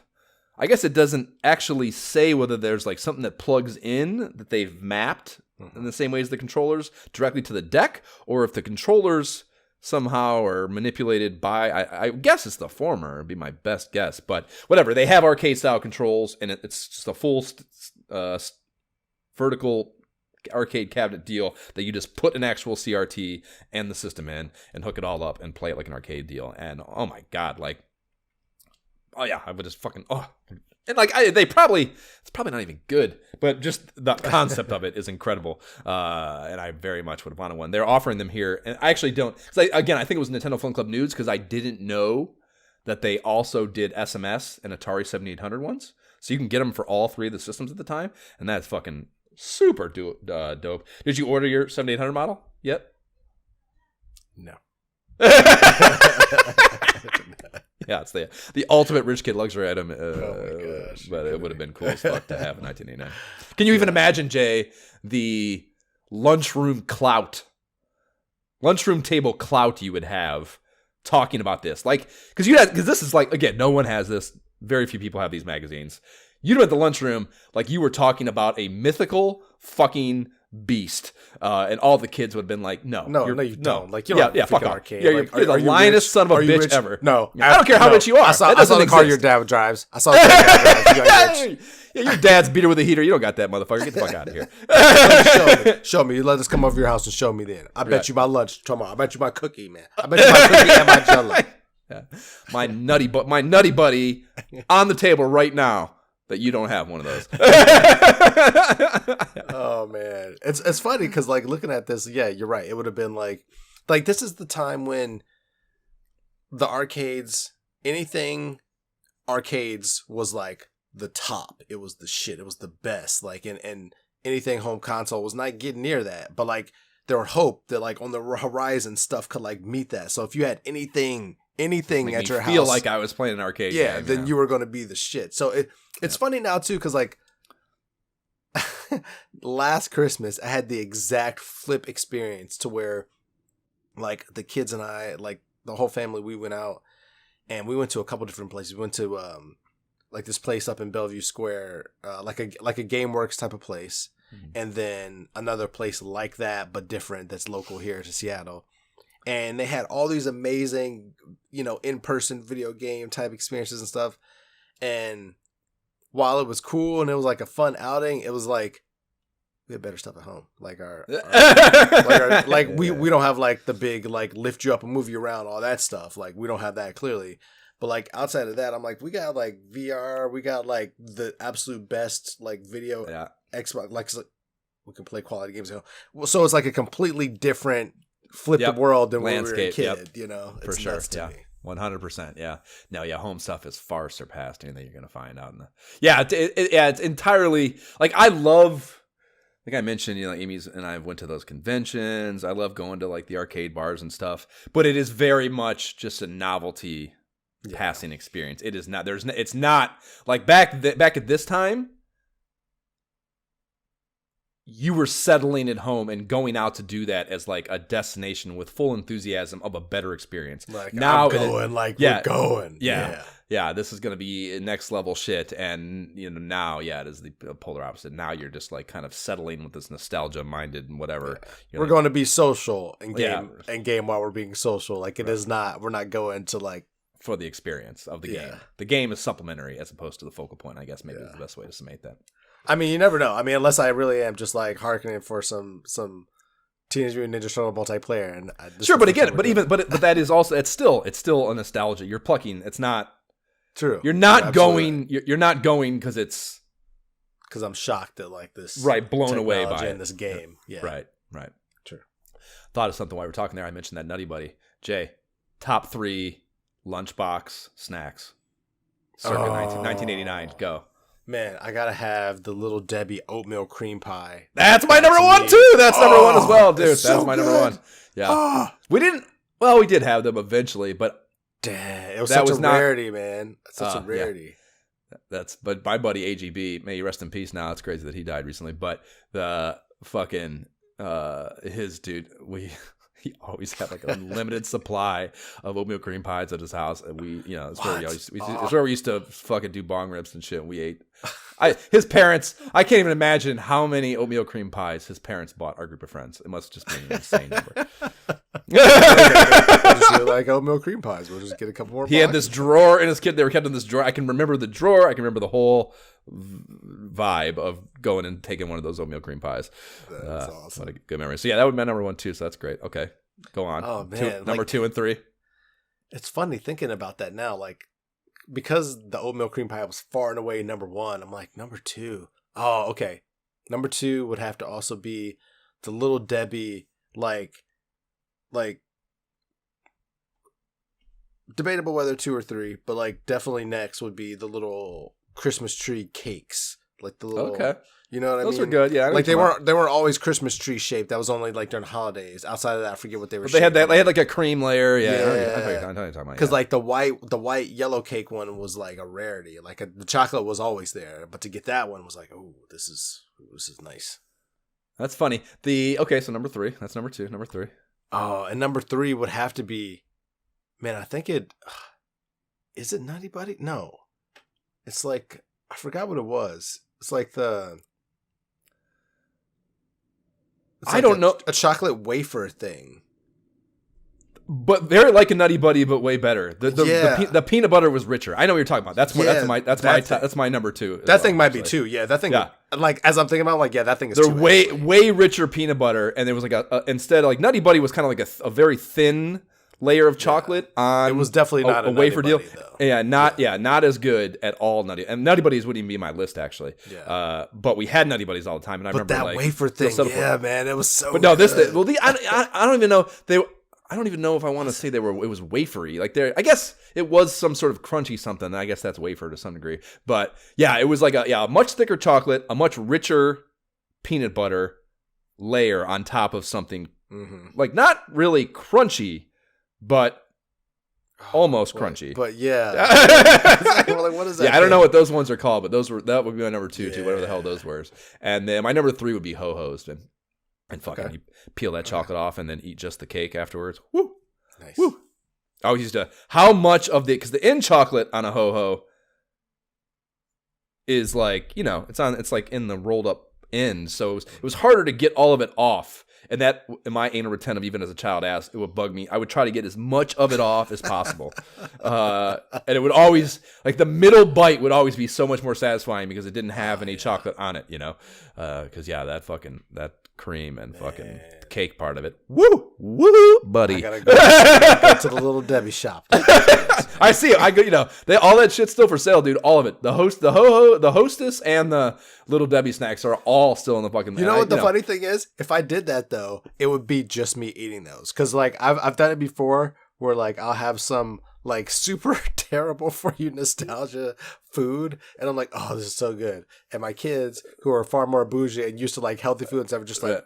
This is too sweet, Daddy. Yeah. Or, this is so too sticky, and I'm Daddy. This is so processed. And I'm just looking at him like, and that's a fucking point. Exactly. That's why we're eating it. Exactly. You're supposed to like it, man. It's delicious, but. I can't believe I don't have diabetes or obesity problems or something. There was no dietary regulation at all, and we ate crazy shit nonstop at fucking all. There wasn't anything we ate that wasn't processed other than the dinners we got. At least we stayed super active and burned all the stuff off regularly. I guess we kind of were active. I mean, I'm not as active as I probably could or should have been. We were definitely playing a lot of video games. I mean, since then, so it's all good. Yeah, sure. Okay, well, the last 2 boxes deal in the Narc arcade cabinet and on this fucking Next Wave thing. Or not Next Wave, what the fuck's it called? Whatever the section is. Okay, whatever. Yeah, Next Wave. Narc arcade cabinet and porting PC games to the NES, and the highlighted developers are Cinemaware and Activision for that. Activision. A very different Activision than Activision. Right. Yeah. A 2-banger from Jalico for Robo Warrior on the NES comes now, and this is a fucking video game mag ad, Lurk Disciples. This is a great ad. It's a movie poster, 100%. It's like a hero shot from below and looking up at it of a humanoid robot holding a huge laser rifle, and the game title is up above it. Some random. God, I love the like the shit around him or it is like this. It looks like random Microsoft Windows clip art. It's like a couple Saturn-like planets and a skull. Like they have no, I don't know. There's nothing about that seems to be in line. Yeah, it seems to be in line with the robot. I mean, I guess planet's kind of spacey, but like with the skull, what's the skull? And they also just very cheesy looking. But everything else about it is very dope. And it says Jalico real small up top, and a box in the lower right reads action, challenge, depth, and that's it. Like no explanation of what the game is, no nothing. Just go buy it, kids. Like don't ask me any fucking questions. Just go buy the game, And I like that brash brevity. They couch that a little on the second page, though. It's containing a litany of screenshots and some pitch copy that winds up with the tantalizing line, "Are you ready for the action?" And the headline is also compelling. It says, RoboWarrior, period, TM. One-man battalion with a human heart and a computer brain. And interestingly, this is a bolded statement near the legalese here that reads, this is the only time this exists in the magazine, Jay. I don't know if you noticed this. The U.S. National Video Game Team has endorsed this product in recognition of its superior play. And right? The dudes run this mag flying their flag here. That's something. So what do you think about that based on the fact that I'm assuming you played this? I did play this. Because I played it, and I'm like, I'm very skeptical of their endorsement now. And it's like, games. yeah, I wanted to like it. We'd seen this before for sure. Yeah. Definitely did. I try not to rely on that because I knew we were seeing all this. So I was like, let me just try it again. Precisely, yeah. Same vibe for me. And yeah, I don't recall being piqued by it when I dealt with it. But with that endorsement, I was like, well, let's check it out. And I don't know, I got it going, and I didn't remember the opening cinematic at all. It's like an experimental, yeah, that was wild. It was like an experimental film school thesis film. It's like just ambiguous, anxious imagery. It's like a view of maybe Earth, some sort of, Earth-type planet from space. From space, you can see, it's actually the image behind me right now. It goes from green to yellow to orange to red, just like this slideshow of like impending doom colors. And then it cuts to a very serene nature scene. A grassy field with trees and blue skies, fluffy clouds, a bubbling brook, grass blowing in the wind, a bird flies up out of the grass and then away in the sky. And when the bird flies away, everything turns to like a dark red too. So it's like, again, suggesting some sort of global calamity event of some kind, climate or nuclear, I don't know. But yeah, just very, I don't know. I didn't understand it did not convey anything other than like bad, which again, is just very film schooly to me. But when the actual game starts up, my immediate impression was I'd seen this before and had a looming fear it was not a good experience when I saw that first screen. Mm-hmm. But then, Jay, the overworld theme fires up, and it is a fucking banger.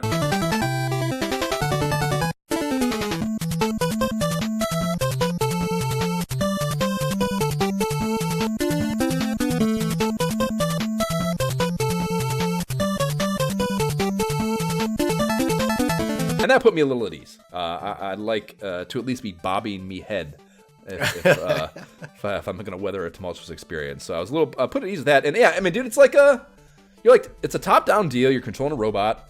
Kind of reminded me of Guardian Legend, which was a game I enjoyed very much. And you have a gun, you get some bombs with a bunch of other supplies on the starting screen, and that makes you. It's kind of like it feels like a military supply drop. There's like some shit there you got to pick up, and then you go into the next screen.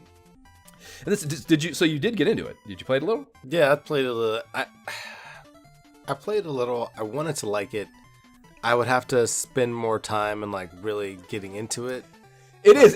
It's almost, again, that's kind of the Guardian Legend component of it. Is like it is a advent. It's almost like a Link type game, or not a Link. Sorry, a Legend of Zelda type game where you have this huge overworld that you have to deal with. But here's the thing that makes me think it might be interesting, dude. It's basically Bomberman. Is the gameplay loop is Bomberman. Did you even get through that first screen? Like that. Did you get through that first screen? I don't think so. Okay, so yeah. Yeah, so it's like the whole deal is you're using the bombs you picked up to blow up these paths through. Oh, I mean, I did. Yeah. I mean, no, I take that back. Thinking back through it, yeah, I definitely did get through it. Yeah, I got through the first screen. Okay. Yeah, I thought that was kind of a cool mashup of like that top-down adventure thing. I got through a couple screens actually. Yeah. Okay. Yeah. I did. Yeah, same thing. I got where the fuck was it? I got to like Yeah, like 3 or 4 screens. But again, that's what I mean. I feel like I blew myself after, up. I blew myself up is how I did it. After fumbling through it and getting through a few screens, I was like, okay. I moved on, but then thought I would have to like sit down, read an actual manual. Yeah, for sure. And you understand definitely want to know like, all the stuff. What am I missing here that I'm just kind of just passing up? Yeah, you know? Yeah, but it's because that's always been my problem with Bomberman. It's I've always been intrigued by Bomberman because the idea of you set the bomb and you have to run away out of its reach, and that having multiple applications as almost like a puzzle tool, a puzzle solving tool, is interesting to me. You know, it's kind of Lolo-y also. You know, yeah, I was thinking the same thing. Which we of course both have talked about loving. So I like that a lot. But in Bomberman, it's just too simplistic. Like there's no story. Yeah. It's just those. And the graphics on the original Bomberman on NES are horrific. So it's just very basic. So this basically takes the same thing and layers some effort on top of it, and that to me could be cool. I didn't play enough to know if it lasts, but the initial impressions were I would talk about playing this, So, you have to deal with enemies and shit. There's flying ones. There's flying ones that obviously can fly over the stuff, but then you're also blowing holes through things where you can let out enemies on the ground too. So there's just a lot to think about on the puzzle solving front, I think, and that's kind of interesting. It made me actually did the effort. I was so curious whether I was just enthusiastic about doing a random rags and trying to be open-minded to older games, which is a problem maybe that you could have going back to these old mags, is you have to kind of wash off the technology advancement layers that we've built up going through the timeline in chronological order, to look at these the right way, I think. So I went and looked on Moby Games for what it was scored to see if that was happening. And it's got a 6.3 out of 10, which that kind of backs up my temperature on it, I think. And it is Jalico. Jalico is not a bullshit developer. They have, they're not Konami or Capcom at this time, but they're not FCI. But a 63 is also a D.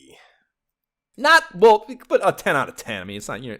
I don't know. I mean, Moby Game. This is I know that's not it's like Moby Game. That out of 10, it's out of thousands of games. That's a ranking out of every game ever. Where it falls. Oh. Yeah, it's not just an arbitrary. I see. What you're saying. Or it might actually be only per system, but it is an ordered.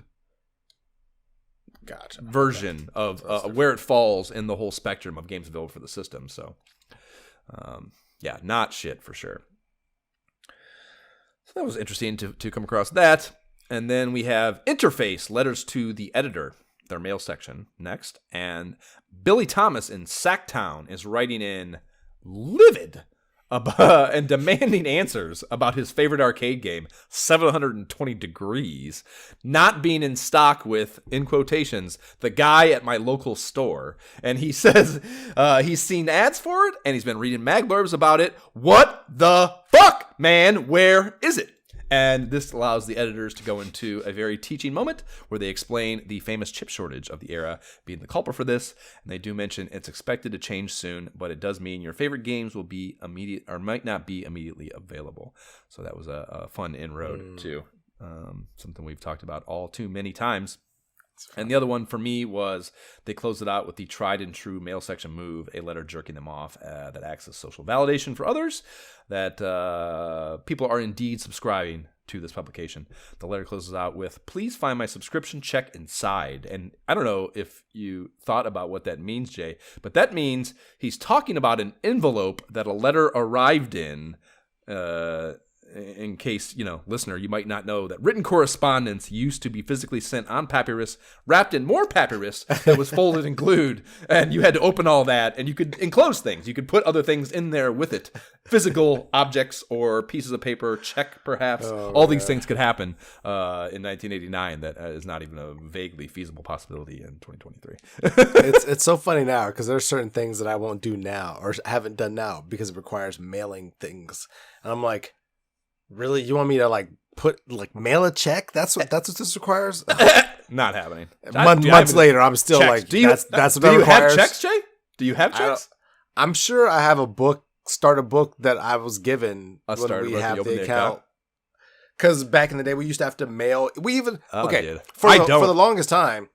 For the longest time, the only thing we used checks for was rent and stuff. Like we obviously don't do that anymore. So it's kind of like, I know there's a checkbook, I think, unless it's empty. So, dude, this is funny little co-history moment here that brings my mind to. I've had the same Chase personal checking account since I moved to New York. I opened my checking account that I have to this day when I was crashing on Courtney's couch. That first 2 weeks I lived in New York. So I went to the Washington Heights Chase Bank nearest to her apartment to open my checking account. So funny. That I have. Yeah. So, yeah, needless to say, I don't have whatever they gave me, starting documentation-wise,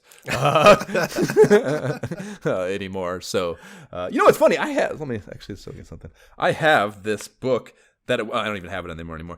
So this book I have right here, you can't see it on camera, but it's like my desk. The leather book. And this probably was the book they gave me, actually. Now that I think about it, I don't know where else I would have gotten this with the starter checks from them, probably. But this is where I keep all the credit cards that I wouldn't bother to carry with me, nice. Of mine, and then all like random fucking my COVID-19 vaccination cards in here, fucking insurance cards, shit that I wouldn't carry around, and are just have like my digital wallet can handle. Nice. So yeah, but I'm pretty sure that would have been what that book, the starter book would have been in. Funny Checks. enough. Wow. Yeah, wild. That's it for letters, though. There's not a lot there. I don't know if you got anything. Nah. Only it was just interesting again to note that they even had letters to them. This is part of that whole how do you have letters right now? Okay, I guess it's that 4-issue deal. Yeah, that preceded this. They then dedicate a full page to a contest they are running in the issue, and dude, this is a good contest. This is maybe the best contest, that we've seen to date. They are calling this the Great Game Giveaway, and I do not think this moniker is hyperbolic. I think this is an appropriate way to term this. They describe it as, here's your chance to win an entire library of over 50 great new games for your NES. You'll get a selection of the hottest carts, including the latest hits and all-time classics. And we're even going to throw in some fantastic new titles that aren't even available in stores. And you just got to send in a card in the back of the mag with your deets and your favorite NES game. And that's fucking it, dude. And there's going to be some dog shit in 50 games, but especially in 1989, May of 1989, you would be real hard pressed. But even if it's 50-50. Right. You got 25 games. Whoa. Plus, dude, there's not that many games in 1989 for the NES, it's been out for a few years, but we're You're getting like all the games, at this point or something. Right, yeah. The gluttony of NES fodder started after this. So, there's, I don't know, that'd be a real interesting thing to know, I guess, to know the exact timestamp of, or this timestamp's exact release number. But I would guess in the low triple digits, low hundreds, maximum. So there's just got to be some heat there. There's just got to be, and 50 either way. Like, holy shit, dude. Can you even imagine? Here's what I thought of with it. You win this, assuming someone did win it and they didn't fuck you like every one of these other contests sometimes you read about did, or so many of them did. I shouldn't say all of them. But can you imagine a box? Like, think about that. Opening a box. My head would explode. They would still be in the boxes, probably. Like, holy shit. Holy shit. Like, I would grab the Polaroid and have mom take like 5 pictures of me in the box to memorialize this event. This event, right? Yeah. Yeah, holy shit. Even seeing right now, like the Mario 2 box or the Mario 3, and I know Mario 3 is a little later, but like a Mario 2 box, like, Unbelievable. Yeah, just, oh God, it's inconceivable. It's inconceivable. I can think of I don't know, weirdly, the closest memory I have of this is that I've talked about them on here before. I think I had these encyclopedias, some sort of, it was like a Britannica for children type deal. And I remember it was one of those Time Life type things where you get one a month. Oh, you can subscribe and it'll just pay for one at a time, basically, And I remember my mom got those for me, and I got the first couple that way, and then she must have just splurged or been able to splurge for for the rest of the set. So I remember getting like the first 2 or 3 monthly, and like, you know, you get them, you pour over them one by one, and like you wait for the next one with all this anticipation. And then one day she just brings a whole box of like 23 of them or something, you know. And I was just like, oh my, it's overload. Like, oh my, how am I going to deal with all this new stuff? You know. So that's the closest emotional thing I can get to that, and that's obviously not nearly as cool as 50 NES games. It's just like, oh my gosh, like what do I got to create a system, Mom, I gotta rank them. Mom, clear my schedule. How do I do this? Like obviously I gotta start with Mario first. Like, how do I go alphabetical? Like, what do I even do? Like, right, yeah, very, very cool. Next, we have At the Arcades, and they are covering Hard Driving from Atari here. And it's so funny that we just talked about the Genesis iteration of that and had this long conversation about this. And it just so happens to be across the staples from a full-pager ad for the sit-down cabinet, which is what we were talking about, you know. So, you know, that's cool that we get to see exactly what it looks like. Looking at this, we talked about when we were doing the Genesis version, whether maybe we'd seen the cabinet, we weren't sure, yada, like I looked at this and I was like, nope, never seen that before. So I've never seen it in the wild.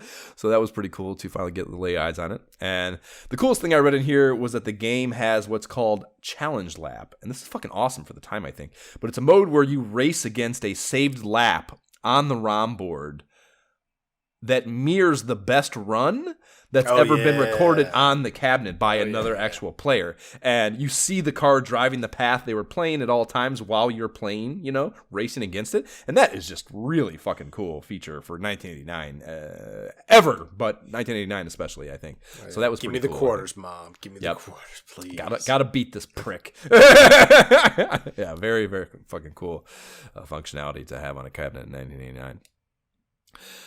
I'll have on that basis, actually, I'll have my eyes peeled for this moving forward. If I ever see one of these cabinets ever out in the wild, I will sit down and see if I can. I mean, no way you'll beat it, obviously. Probably. Right. Well, I don't know, because they could probably get turned off, and it's probably the stock one on it. I don't know. I've seen versions of that later. Yeah, and like the shit holds up. Current iterations now, like it. Okay. And it's tough. Like, clearly I can't beat it because I don't sit there racing a lot. But you see, like, Ghost Driver, and it's just gone. I'm like, oh yeah, that would make sense to take that route, you know? Right, yeah. Yep. A one-page feature titled Gaming Gossip is next, written by pen name Quarterman, and that's with 2 N's. He kicks off by updating us on the pending $30 million antitrust lawsuit Tengen has lobbied against Nintendo as they simultaneously release their own line of unlicensed games. Stick it to the man, Atari. And Ultimate Exodus gets a shout out too. FCI's glorious ISOH SideQuest alum is touted as being only the third game on the NES after the 2 Zelda games to utilize a battery backup saving system. And I don't know. They did one thing right, maybe. Why are we talking about this? Can you imagine? Here's the thing, dude. The flip side of that is it could have had a password. Can you imagine having to enter a password to play that game? Oh my god! Like one of those horrible early NES passwords would have been. That's the only thing they could. 71045 dash 0 or lowercase o. I don't know. Exclamation or 1. Is that a 1 or an L? Yeah, that is literally the only thing they could have done to make that game worse. So, kudos to them for not going that far with the misery, I guess. I mean, I love that they were on top of the Tengen lawsuit talk, man. Like, see, they were on top of the current goings on. So it's stuff like magazines like this that I'm like, oh, so this is what's happening right now? Oh, this is great. I just can't imagine carrying at age fucking 10. It doesn't sound impossible. Or age 8 in 1989. Well, not 1989, but yeah, like 2 years later, when I'm 12, I'm like, oh, this is what we're doing? Okay. A hefty third paragraph is all about 16-bit systems, and you already kind of mentioned this being cool, but yeah, it naturally mentions the Mega Drive having a strong start in Japan in late 88, and then the Super Famicom is targeting a September 89 release over in Japan. And then they turn to something called the Slipstream, and this is an example, I guess, of even further of what you're saying of like, again, all the Game Pro shit we read, I've never seen these words a single time, so they have some ultra insider, low-key, niche knowledge going on here, but it's called the Slipstream, and it's from a British company, or rather a British joystick manufacturer called Konix. And yeah, I'd never heard of this, man. I assume you hadn't either, yeah? No, I did not. Yeah, so it was canceled, and I mean, that's why. But the plan with this was for it to have a better processor than the Mega Drive, and it was going to come with a 3.5-inch disk drive, and a hydraulic chair. And the base price was expected to be $250 at a Fall 89 release. And the U.S. company that was going to distribute it was Epix, which handled all their marketing distro for their joysticks in the U.S. And Quarterman is actually talking all kinds of shit about the system, and he has zero faith in it. Right? So again, scathing tone here. Yeah, scathing tone, and that is such a departure from GamePro, which again, there's nothing they roast that hard at GamePro, So that's very cool. Yeah, that they're being that, brutally honest, but. Yeah, the quote I wrote down from it is, judging the quality of many of these computer developers' arcade-style titles, I'd say the Slipstream has a very ho-hum future. So he's talking shit about a whole bunch of shit there. That's not just... I've seen your peripherals is garbage. All garbage, yeah. But dude, I will say this. A 3.5-inch disc drive.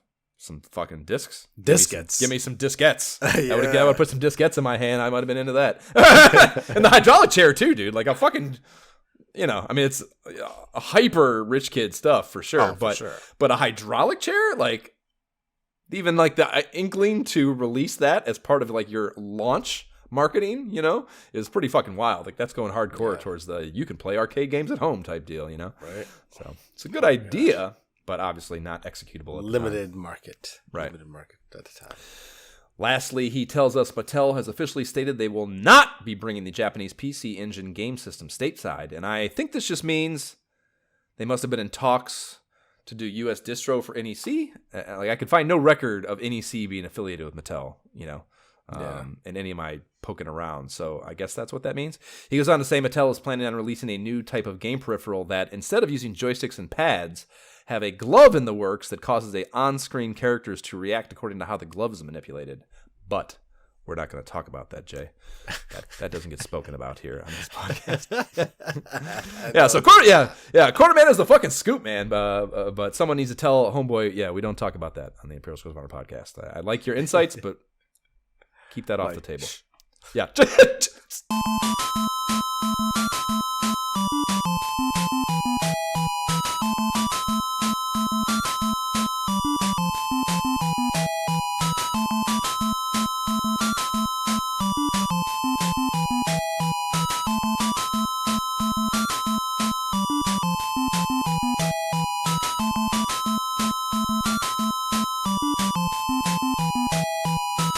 That is the Fist of the North Star, Stage 7, Kinshiro, Falco theme. That's how Jay said I should say it. Don't give me any xenophobic shit on the internet. That's all. That's how Jay pronounced it for me.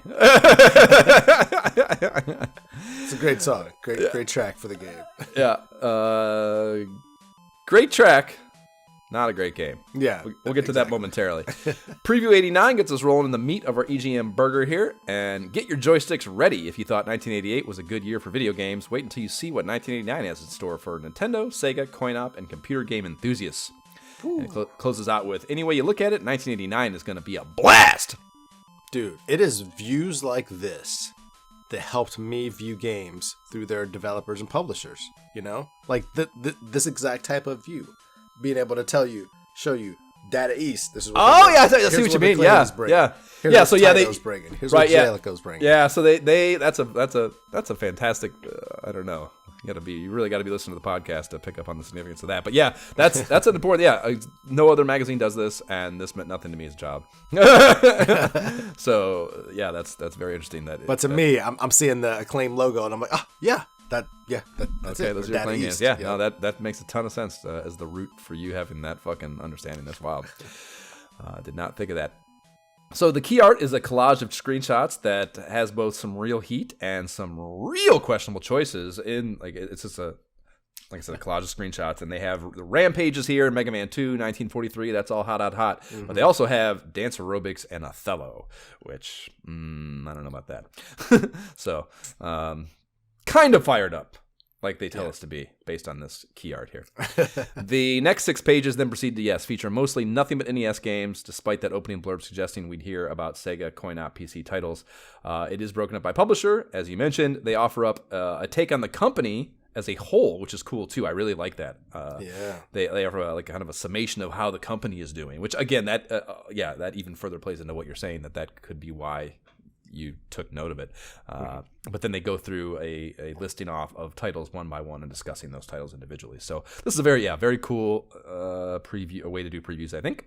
So I thought it'd be fun for us to read the company blurbs as we go through and then talk about the games. The first company we get is Data East USA.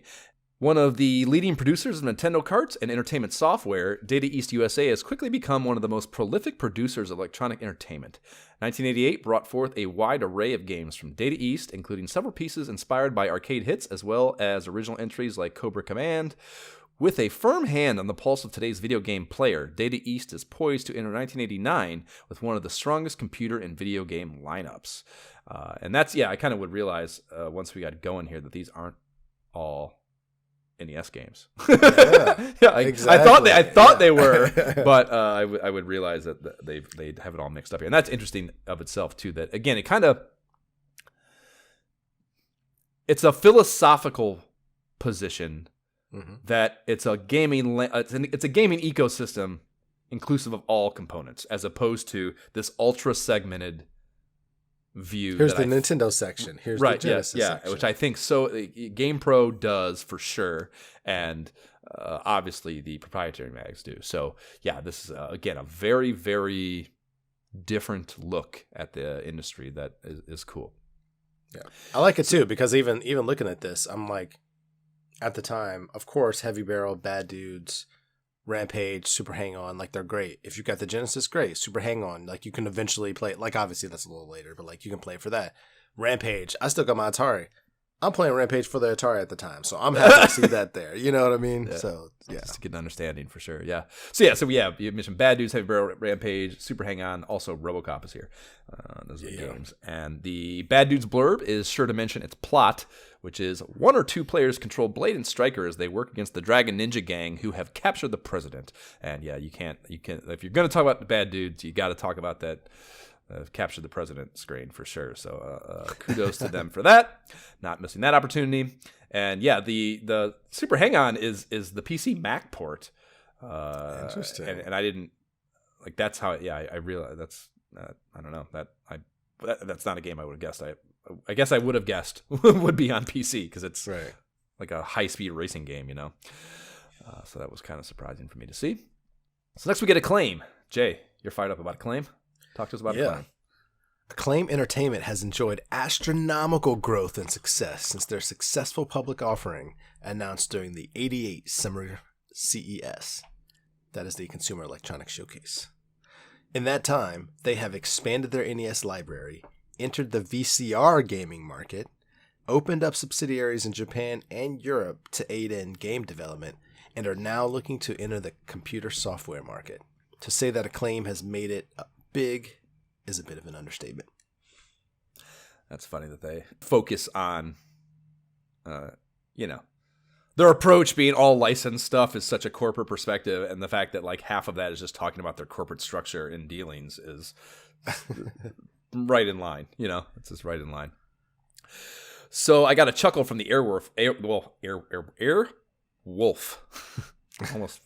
I think about it, Matt Gould has me conscious about wolf pronunciations now, so much so that I'm fucking them up entirely when I try to do it the right. But yeah, so based on the syndicated TV show and translated from a semi-successful coin op, Airwolf ID, or rather is your basic horizontal shooter, and that like is just such a ringing endorsement of that non-banger, It's just like non-banger. Yeah, right. it's fucking like you want to shoot. That's what it is. Your semi-successful coin op. Shooting. Like, I mean, some people played it. It's just I don't. Again, you know it's what just, it is. You've seen it. You might not like it, but it's just such a stark contrast to typical video game mag syntax.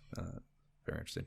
So we have Airwolf and Iron Sword, Wizards and Warriors 2, and oh my god, I just closed the fucking app. WWF WrestleMania. Dude, we gotta talk about WrestleMania. It's funny to me because I love it. Like, I loved wrestling, WrestleMania growing up and the various iterations that will come after this. But they say developed around the hugely popular, Yeah. in quotations, Yeah. sport of athletic acting. Like, I whoa, wrote this down such too, and disrespect, man. yeah, I've never heard that precise terminology when talking Wow. shit about wrestling, and I fucking love it. Yeah, I wrote that down too. That was good. That was good. It was very shit talky, and there's no better shit talky than smart shit talky. Not to be confused with shiitake, a delicious mushroom for all I think I had some of those last night with some tahini for dinner. Inside front cover of GamePro merchant Taito Software is next. Like Data East and Konami, Taito Software is an established arcade name that has skyrocketed to the top of consumer gaming, or the consumer gaming field. With powerful adaptations of several solid coin-op properties, Taito has plenty of ammunition to carry the company into 1989 and beyond.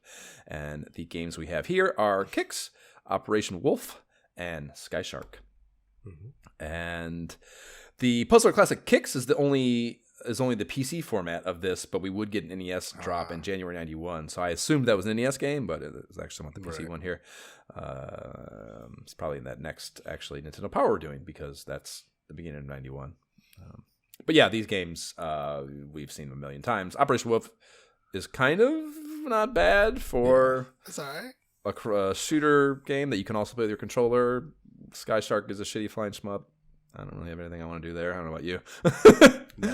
So we get to Jalico, which I already spoke some praises of a bit. So tell us about them.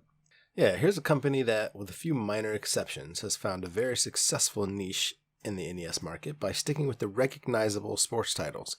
Having already done justice to basketball and tennis, Jalico is now banking on basketball and hockey, as well as an in-depth action piece. And clearly they have hoops and goal here. They call hoops one of the greatest basketball games ever, and I think that's a wild take even in '89. Yeah, that's not. I don't agree with that. Double dribble does exist at this time, so yeah. Sorry, Konami wins that in 1989 easily. I guess one of right, maybe really. I want to get super cynical. I mean, comparatively to what's out there, really. I was going to say there's just not that many. There's only a handful, so maybe all of them are one of the greatest ever because there's only 3 or whatever. So we have Magic. I don't even. Well, again, I don't recall for sure. If there's Magic, 4, 2 of them are terrible. Right. Double dribble is the best, and this, I guess, is right. Yeah, I don't know if Magic Johnson's out yet. That's obviously terrible. Anyways, Arch Rivals probably isn't out yet. So yeah, I mean, there's just nothing competing with it. So it by default is one of the greatest ever. So maybe it's not wild, but it is misleading. Yeah, and I even like that, again, just talking about kind of their criticism perspective, they're willing to couch where the developer's at as far as their full library by saying, like, with a few exceptions, like, some of it is shitty, 100%. So that's pretty wild. Be real with us. Right. Gamer team. Love it. Next, we have Konami/Ultra, and this is one of the most successful Nintendo third-party suppliers around. Konami has increased their profile in home gaming by entering the computer software markets in a big way and re-entering the NES field with a new subsidiary, Ultra Games. Now, with 1989 upon us, the folks at Konami Ultra are in an even better position to fulfill our gaming fantasies, and that is not light praise at all. We have 3 Game Ep alums featured right at the top of the leaderboard alongside Capcom, and this is Metal Gear, Gyrus, and TMNT. And then also we have Defender of the Crown, Skate or Die, Qbert, Silent Service, Track and Field 2, and Bayoubility. How about the tantalizing, mysterious tapestry they weave for TMNT with this copy here? Although little is known about the piece based on the martial arts masters in a half shell, advance word has it that the game is truly remarkable. So that's a very let me dangle the carrot, child. Right. And of these games, Bayou Billy is still a game ep curiosity for me, and I want to make that stated, having it as a kid, and because of the multiple play mechanics, the action side-scrolling platformer deal, beat 'em up type shit, the Jeep driving, and then the zapper stuff. But I know that that's probably a masochistic thing to bring into our lives, so I don't know. I honestly, I don't know anything about it. Like, I didn't play it this time. It's a title that clearly we've seen the box art a cajillion times. Like, I I don't know if in my mind it's like I don't know what it's like. I don't know if it's like Pitfall in my mind. I really don't know anything about it. I didn't play it, didn't really think about it. I've seen it so much, I just kind of skipped over it. Like, oh yeah, there's Bayou Billy, and just kind of kept going. It's like it should be good. It's like everything about it seems good, but it's just like playing it is just grating in some way, and I don't know how to explain it. Yeah, it's super hard, and there's a lot of a lot of unfair shit. And actually, saying that out loud, like I think maybe it does have a zapper component too. And maybe I know there's multiple game modes, and maybe I'm misremembering that right now off the top of my head. But I think there's a zapper part of it, and that would mean we couldn't play it, of course. So we don't have a zapper. Although I did mention a while back, there is a way to do that now, but it's some hoops to jump through that I don't know if that game's worth. I don't know. I don't know if I want to jump through hoops for that. Yeah, might be a bit of a stretch. The other heaviest third-party hitter on the NES, Capcom now. Jay, hit us with that. While Capcom hasn't enjoyed the profile of other major Nintendo producers like Konami, they have nonetheless been able to crank out one hit game after the other. For 1989, Capcom should continue this trend with an even broader variety of themes to choose from. And it's true. I think it's interesting that they consider at this stage Capcom to be lesser than Konami, that they say that. Right. And it is just... Maybe this is just a skosh too early. Right, exactly. I think that's exactly. I think once Mega Man 2 hits in its entirety, this changes, It does, because Mega Man 1 was like... A little goofy, right? Yeah, I didn't even know of Mega Man 1, and Mega Man 2 hit, and it was like, oh, this is fantastic. Then you go play 1, and it's like... Yeah, 2 is way better. No wonder I didn't really hear about 1, but like 2 and 3, after all that. And then the more Disney games, like, come on. Yeah, they're just on the... I love that people just don't that is how they word it. Just like, there's just a bunch of them. That's good. Oh yeah. So we have the 3 Game Up alums here are Mega Man 2, of course, DuckTales, which is in the Disney Games group there, and then Strider. So those are the 3 for Capcom that we've already done. And so the most notable thing here is the California Raisins deal. I saw that, and I was like, "Oh, I played that game." Oh, we haven't played this. So I added it to the outline thinking like, oh, this is a new game. We got to play this, as a new, like I put in the new outline as a new game. I mean, and then I started fucking digging around for it. I realized we never played it because it never got released. This is an unreleased game. I did happen to have a couple prototypes in my library that were unreleased, and both were absolute trash action platformers. So I see why they didn't come out. But the game didn't actually make it out. So that was kind of interesting.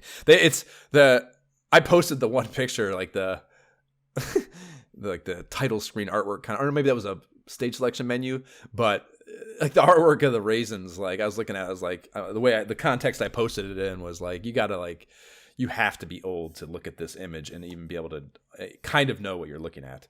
It's, if you look on our Instagram, it's up there. It's like, the raisins are such a weird thing. Such a weird cultural phenomenon of the 80s, I think.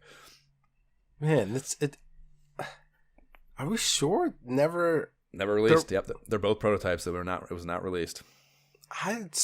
Maybe it was on Atari. Maybe this hit Atari. I swore I played a California Raisins game. I'm like, what am I? Not a released one. Then? Maybe you have the prototype as well. But it's not a released game. I'm gonna have to do some digging. Then that's crazy to me. Like I clearly didn't think about it for this. I was just like, oh yeah, California Raisins. Right. Well, raisins. Yeah, of course. Yeah, it must exist, right? Yeah, that's that again. Why I was kind of like, oh, I don't know. It's like a level of uncertainty, finding it there. So next we have Mindscape, and it gets the short end of the stick, I would say, but let's get into the actual way that's the case. It says, a company with a questionable future despite some strong arcade titles. Mindscape is taking a safe path with several strong arcade games. Paperboy, Indiana Jones, Roadrunner, and what's her fucking Sacktown's favorite game, 720 Degrees, all licensed from Atari Games, have large followings that should help the company's Nintendo Entertainment System revenues. Another NES game to watch for is Infiltrator, a helicopter combat simulation. And then they don't list any actual individual games, and it's the only company where that's the case. And I thought that really interesting. I can't come up, I don't know why. Like I feel like this sounds like one of those things where like they were letting developers know, like publishers know, like, hey, we're going to be doing this magazine. This is what we got going on. And they're like letting them know, like, all right, I'm going to need it by this date. Let us know like what games you got. And then they didn't deliver the games. We don't have the games. They're like, just say this. That is a fantastic justification. Like, are you sure? Are you sure? And they're like, all right, should we just get rid of them? Like, no. Yeah. Yeah, that's good. Sure, you don't want us to leave you out. It might look kind of weird. Nah, just run with it. Yeah, we need more. They pay for anything. the space. Anything's better than nothing. Anything's better than nothing. We're fledgling over here. Shit's fucking going haywire. It's $100. This spot costs $100. We got to put it in. Yeah, that's great. So Trade West comes after that. These fucking assholes, Jay. One of the smaller NES third-party suppliers, Trade West has big plans for 1989, including continued support for the Nintendo Entertainment System. Continued support is like, I don't know. That's a fucked up way to say games. You know, it's like the most boring way to say they were making games. Like they're kind of doing it. Like, technically, yes. And expanded computer software and games through Mastertronic, which is an interesting name. I mean, but they only have Magic Johnson Fast Break, your favorite game, and then Taboo. So. Yeah, I refuse to talk about either of those games, and I guess that says it all right there. Because I was saying a moment ago, I didn't remember seeing this there, even though it was a page later, and we were in the segment. I was trying to remember whether Magic Johnson was out yet, and I didn't remember. That's how forgettable Magic Johnson Fast Break is. Yeah, fuck that game. Fuck Trade West. Fuck that. So SNK brings up the rear with probably some war games. And their synopsis reads: the first third-party producer of Nintendo Entertainment System games, SNK has evolved, and that's crazy actually that they're the very first. I wonder what game that was. I don't know. Anyways, the SNK has evolved from early entries like Athena to maybe that was the game. To state-of-the-art productions such as Iron Tank and Victory Road. While production quotas kept 1988 from being the banner year that it should have been, SNK is taking every step necessary, including a crack at computer translations of Nintendo hits, to ensure that ensure is spelled wrong, by the way. That's the ensure right. like a policy. Yeah, that 1989 delivers a solid punch to home and computer game players, and the one game they have here is POW Prisoners of War. Good game. Which is an arcade port. Yeah, it's not bad. Beat 'em up. Kind of like a Vietnam. It's themed. decent. Yeah. It's labeled by some as Double Dragon in Vietnam. That's how they sum it up here. Mag copy you'd never read in 2023 for 1,000 Alex. Also, more Jeopardy jokes. A couple long-form pieces of video game journalism are next. 16-Bit Sizzler, a 16-bit system preview, and Dare to Compare an NES gridiron matchup of Tecmo Bowl versus John Elway's Quarterback. So 16-Bit Sizzler is a three-banger on the NES PC Engine, which hasn't gotten to the TurboGrafx makeover yet to appease Americans who love extreme. And Mega Drive, same thing, not the Genesis yet, and that Koenig Slipstream gadget, and then the Super Famicom, of course. They also just randomly toss in Game Boy at the end to this, and I guess that is probably most demonstrative of how out of the box a handheld cartridge system was for the time, that there wasn't even like a category. It was just like the LCDs. That was the closest thing, like the little things. Right, but those don't deserve their own section at all. And so it was clearly they were clearly a subpar like thing you played with when you did not have access to your actual video game console. These went in the backpack to school for sure. I kept my. I remember, dude. I've never said that about. I've talked about that a million times, but that Double Dragon Tiger that lived in my backpack forever. If I played that at home, it would have to go take it out of my backpack, my school backpack, you know. So that motherfucker just lived in my backpack at all times in case a gaming fix was necessary, and whatever the case. That's funny. I remember smuggling it into class once and getting in trouble actually, out of my backpack. Oh, man. Yeah, having to keep it in my locker, which is crazy. Those lockers didn't even lock. Someone could have stole that. Ooh, yeah, that's bold. I'd never would have brought that stuff to school. Oberlin, Ohio. Naivety. Danger is not a part of your life. Most notable thing to me in this whole piece was how way the fuck off they were on their prediction of TurboGrafx games. They were thinking the price of them. I mean, they're thinking $30 to $40, and nearly try nearly double that, homeboys. Yeah, those games were expensive as fuck. Mm-hmm. But otherwise, it's all kind of shit we've seen and talked about as far as their telling us about what's coming down that pipe. And the Gridiron piece starts off with a nice planting of their flag. I love this. This is such a great, again, emblematic of the just. Here's the fucking deal, brass tacks on games that suck and games that don't. But they go through this. This reads, Tecmo Bowl and John Elway's quarterback provide something that's been absent from the Nintendo Sports library, some realistic football simulations. That's not to say Nintendo's 10-Yard Fight is bad. It was a good adaptation of an arcade game. But 10-Yard Fight is outdated and is not what I consider football. Which is fucking okay. Let us know how you feel. Right. Okay, KC Maxwell, tell me what you consider football. Football games should make you sweat. They should be loaded with action. From the opening kickoff to the sounding of the final gun. Football games should be filled with hard hits, great acrobatic catches, and most importantly, enough strategy that make you remember that you're playing football, not rugby. And I can vibe with that, KC, so let's break it down category by category.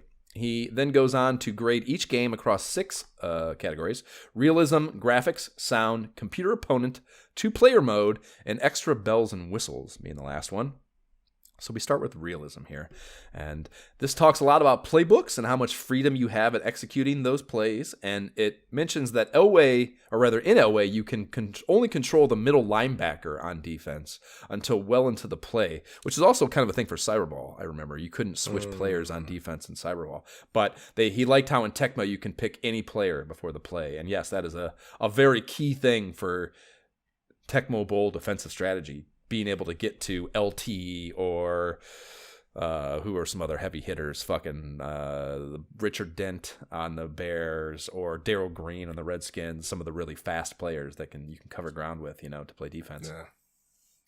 The only real gripe about Tecmo he had was not being able to see receivers on deep routes and in turn not being able to cover them reliably.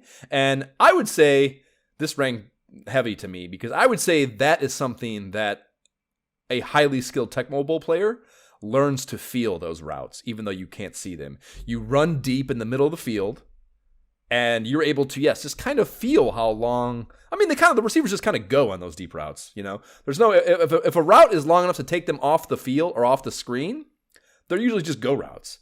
And in that case, you're kind of just running with them the whole time, you know what I mean? And then once the ball goes in the air, you just go to that side of the screen, the top or bottom of the screen, to whichever side it goes to. So I think even that is an invalid criticism about Tecmo Bowl being one downside, So that's all he has to say bad about it, though. He gives it a B in realism, and then Elway gets a C for that. And this made me think, Jay, do schools still grade on that archaic system? Do they still use letter grades? I think so. How do they do report cards? Emails? No, we actually still get. I think I got printed stuff still. They bring them home, really? No shit. Yeah, like in a folder still. But I mean, I could access it. I think I could still access it digitally as well if I wanted to. Okay. Always bring it home. Yeah. Huh. Yeah, I was curious. I feel like they should have thought of something way fuck smarter than letter grades by now. No, the elementary school I don't think has it. At least in my son's level, I don't think we have. I think we. Yeah, I remember my grade school, at least early grade school. I think maybe this was only Oberlin too. Oberlin was such a progressive town for being middle of nowhere, Ohio. Because I remember when I went to Grafton when my mom died, and I was in that different school district ever so briefly. That did have letter grades, and I remember that being so jarring. But in Oberlin, we had this check plus, check minus system deal. Like check meant just that, you got the check yes or no just for doing the work. Yeah. And then the plus or minus was quality, the qualitative component of the work. Yeah, I've seen that. That. So I've actually seen on the report card strength or right. like goal, like you met the goal, or you needs improvement. It's very binary. Or there's 3, above goal, meet goal, below standard, something like that, or needs improvement. Makes sense. Don't want to be too critical. Got to be supportive. Which it's basically what we're doing here with this freaking John Elway game, man. It needs improvement. It needs improvement. Yeah, it holds up. Lots of check minuses for. You did make the game. It's here. The game's here. You get the check, but it needs improvement for sure. Across I will not be playing it again. Yeah, yeah. The graphics category is heavy praise for the pixel art and animations of the players in Tecmo Bowl, and then KC thinks the players in Elway waddle like a duck. That's pretty fun. And Tecmo gets an A- here. Duck waddling gets Elway a B somehow. I don't know if it's that bad. Then why is it getting a B? Moving on to sound, it's even more of a dichotomy in this category. He rails on the limited offerings of Elway, even saying that the charge theme that plays randomly during games gets so annoying that you want to, and this is his words, you'll want to smash your TV speakers, is what he says. Wow. That's maybe the worst critical response possible. If you want to break something that you own, that's a really harsh critical wording to use in a magazine. So that's heavy. Ooh. He gives tons of praise to all the different music in Tecmo, though, which I agree is excellent. And his closing button citation is the touchdown voice sample, which also is dope for sure. We've talked about how any actual discernible voice samples in this early Nintendo phase, dope. Good job. He gives Tecmo an A- here and a D+ for Elway, so he gets super critical there. Still not an F, though. He wants to break his shit, but it doesn't fail. So I think he needs to modulate his fucking grading system. The computer opponent is the next category. Same vibes here as sound. A lot of praise for Tecmo's progressive ramping up of difficulty, as bullshit as the difficulty increases can be. I think the fact that you can play a session of sorts with a password continuation feature is still cool. Kind of play a season, whereas Elway is a one-off exhibition only type thing, and he clowns pretty hard on the very shitty AI behavior as well. His philosophy, though, he says never punts. I actually like that. And Tecmo does that, too. In the last 2 minutes, they don't punt ever either. So, I don't whatever. But he gives Tecmo a B+, Elway a D. Then we get couch co-op mode, 2-player mode. And this is one category he gives Elway props in, citing the actual defensive plays to choose from, instead of Tecmo's just picking an offensive play and stunning it thing. Yeah. And because the players on the teams are the same, it is more evenly matched. I think that is a terrible criticism that he says, the different qualitative player, the qualitative ratings that the players have on teams in Tecmo, that's an unfair advantage or some sort of unbalancing that he doesn't like. And I think that is a really shit. He wants to be able to run the same plays against every team the same way. Yeah, which is lame. It's not football, sir. Yeah, so to me, I think that's a terrible criticism. But he gives Elway a B+, Tecmo a B+, and then Elway an A- here. So that's the one place that Elway edges it out. And then the last one is bells and whistles, and shit like the halftime slideshow and player stats in the HUD have Tecmo smoking Elway here again. Tecmo an A-, Elway a C-. And overall, Tecmo gets an A-, so Elway also a C-, and he calls Tecmo about as perfect as it gets for Nintendo football fans, and that Elway is a big disappointment. He does couch the Elway criticism by saying it probably wouldn't have been such a letdown without a good arcade version setting high expectations. And I don't know about that. It just seems like a shitty game to me. Yeah. Just subpar. Yeah. I certainly support and align pretty close with the KC here, except those small exceptions I took with the Tecmo criticisms. Yeah, I can't even get through. I try and play Elway. I can't even get through. I can't even give it a fair shake. I can't even get through a series of it. It's just it's unplayable to me. It is so bad. I got through a half. I don't think I played a whole game. I was just what a fucking trooper. I've never played in my entire life. I've never played a cumulatively a half worth of John Elway. Well, football. because I've played the other games. I can't remember what other game I played in preparation for the last game where there was football as options. But whatever it was, I remember struggling at first with the controls. Man, what is going on? It was Madden and Joe Montana. Maybe that's what it was. Yeah. And then once I got the controls, I was now I'm good. Then I was rolling. But it took me a half of kind of fumbling. It took me a couple of series of offense, defense to figure. So I kind of felt like I needed to at least do that here. But then it was just nope, it's still the same problem. This is still sucks, man. Yeah. No. I will say that I have never once read an Elway manual either. So maybe a little bit of a better understanding would make it for any particularly avid less bad John Elway enthusiasts out there. I apologize if that would make it better, but to me it is just horrible game. So unenjoyable. So that was I hope that kind of like in-depth side-by-side comparison of two leading types of game. I hope that type of approach remains in the future issues, because that's a cool way to do it. Okay, yeah, that's a cool. Dare to compare continues. So okay. I like that when there's options like that. That's actually, oh man, I just felt an extreme rush of nostalgia in my brain. It's happening right now. Just immediate remembering of later EGM magazines where they're comparing multiple different kinds of the same thing, like 3 different kinds of basketball game or 3 different kinds of this like new specific shooter. It's something where I'm just like, oh yeah, that one looks to be better, and just like EGM being like freaking actually at one point, actually feeling informed. Yeah. You know, so Word. Love it. A hardcore snapshot of gaming in 1989 comes our way next in the form of a Sunsoft 2-banger that's probably 70% comprised of a gorgeous CRT shot of Xenophobe.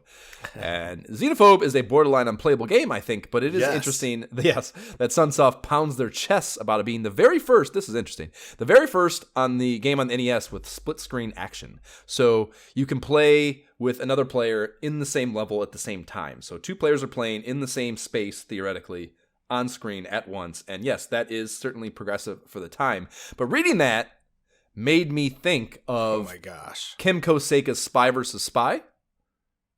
Does this mean anything to you? Okay, so it's a much better and more fun game, by the by. But that also had split screen 2-player action, and sure enough, like I was like, no, I need to fucking check this. Spy vs. Spy dropped in October of '88, and Xenophobe was in December '88 drop. So, debunked here on the ISOH pod, where we ask the hard questions. So basically, they found that they thought they figured out the mechanic, tried to wrap a game around it, and rushed it to market. Because I'm like, well, no, this is a port. This was on. They ported this from other. So this is a game that's been around for a while. Well, that makes it worse. Why is it so bad? I agree. I concur. Yeah, it's Sunsoft, and it's crazy too, because Sunsoft belongs in this fucking developer thing. Why does Sunsoft not feature? But we have Mindscape, TradeWest, and SNK. Like, that's nuts. Sunsoft, I guess, is exactly what we're describing, because Sunsoft hasn't done their heat yet. Blaster Master is out, but that's the first step Sunsoft takes down the heat trail for sure. So that's fair, I suppose, that it's not quite being featured yet. It's too early. Like, yeah, feature Blaster Master up top. What are we doing here? Like, right. Why? Right. Yeah, and also obviously, you know, I'm being hyperbolic for the sense of performance there, but you know, obviously, as far as they knew, it probably was. They probably didn't even know Spy vs. Spy existed. So, true. You know, yeah, that's fair. True. In their mind, it probably was. As usual, Sunsoft is offering up a clip-out form to send in and join their mailing list, and it features some other titles as well: Platoon, Blaster Master, Spy Hunter, and Zapper Joint Freedom Force. So yeah, so none of those. Platoon is interesting, but not good either. No. Spy Hunter is kind of an port of that, even though it's kind of a cool game, especially in the arcade. Spy Hunter is kind of cool, and Freedom Force is a lame Zapper Joint. So, yeah. Fair that, you know, obviously Batman's not out yet. Neither is Fester's Quest, et cetera, et cetera. We have not game, you know, we talked about it, but we haven't said this specific thing. We have not game Blaster Master, and it's certainly deserving of a game episode, so perhaps we will discuss that later. Next is a really interesting paid placement piece called Taxan Video Diction that they are playing up as a free premiere issue of a standalone ongoing company newsletter you can subscribe to for $2. They're trying to charge money for this. Crazy as fuck. But I was so piqued by this, I started I started hunting around to see if I could find later issues on the archive. No luck with that, but I did find that they would continue advertising this $2 sign up in EGM issue 2. I pulled up issue 2 to check, and there was a subscription card in the July 1990 issue of GamePro also where it was free to sign up. So they started this in 1989. They were trying to charge. By July of 1990, they realized how insane that was, and they were just giving it away for free in GamePro. And then it again popped up in the search. So I didn't realize the Internet Archive could do this, but you can just search. It pulls the metadata out of all of the scans. It scans the words and makes all that entire archive searchable in the within the database. So I was able to type in video diction and get all this information in one quick search on internetarchive.org, which is fucking fantastic functionality. Good job, guys. Should probably give them money when they ask for it on the website. Anyways, it also came up in the 91 GamePro. We'll next be reading through when we get back to GamePro after Nintendo Power 20 here that comes next. So that was kind of fun. There's a by developer section of the automated recording menu you can touch tone through, like the part that it was in that 91 GamePro is the 1900. I don't know if you recall this in the GamePros where they have the 1900 GamePro number, and they have by developer you can go through the 1900 menu system, and Taxan has a place there, and in there it says in the GamePro that you can sign up for their newsletter by paying for GamePro. Like while you're paying for the GamePro's 900 number, you can get the information to sign up for their newsletter, which is crazy. Wow. Yeah. Crazy. All kind of friction up, preventing. Okay, yeah, whatever. Back to the mag. So this starts with a letter from Ken Lobb, product manager in Taxan's consumer division, and he explains that EGM is the only gamer mag that is truthful in its reviewing of games, and that's why he's sticking this newsletter in this particular magazine. He calls it a fine piece of literary journalism, albeit in a somewhat humor-aimed manner. So I'll give him that.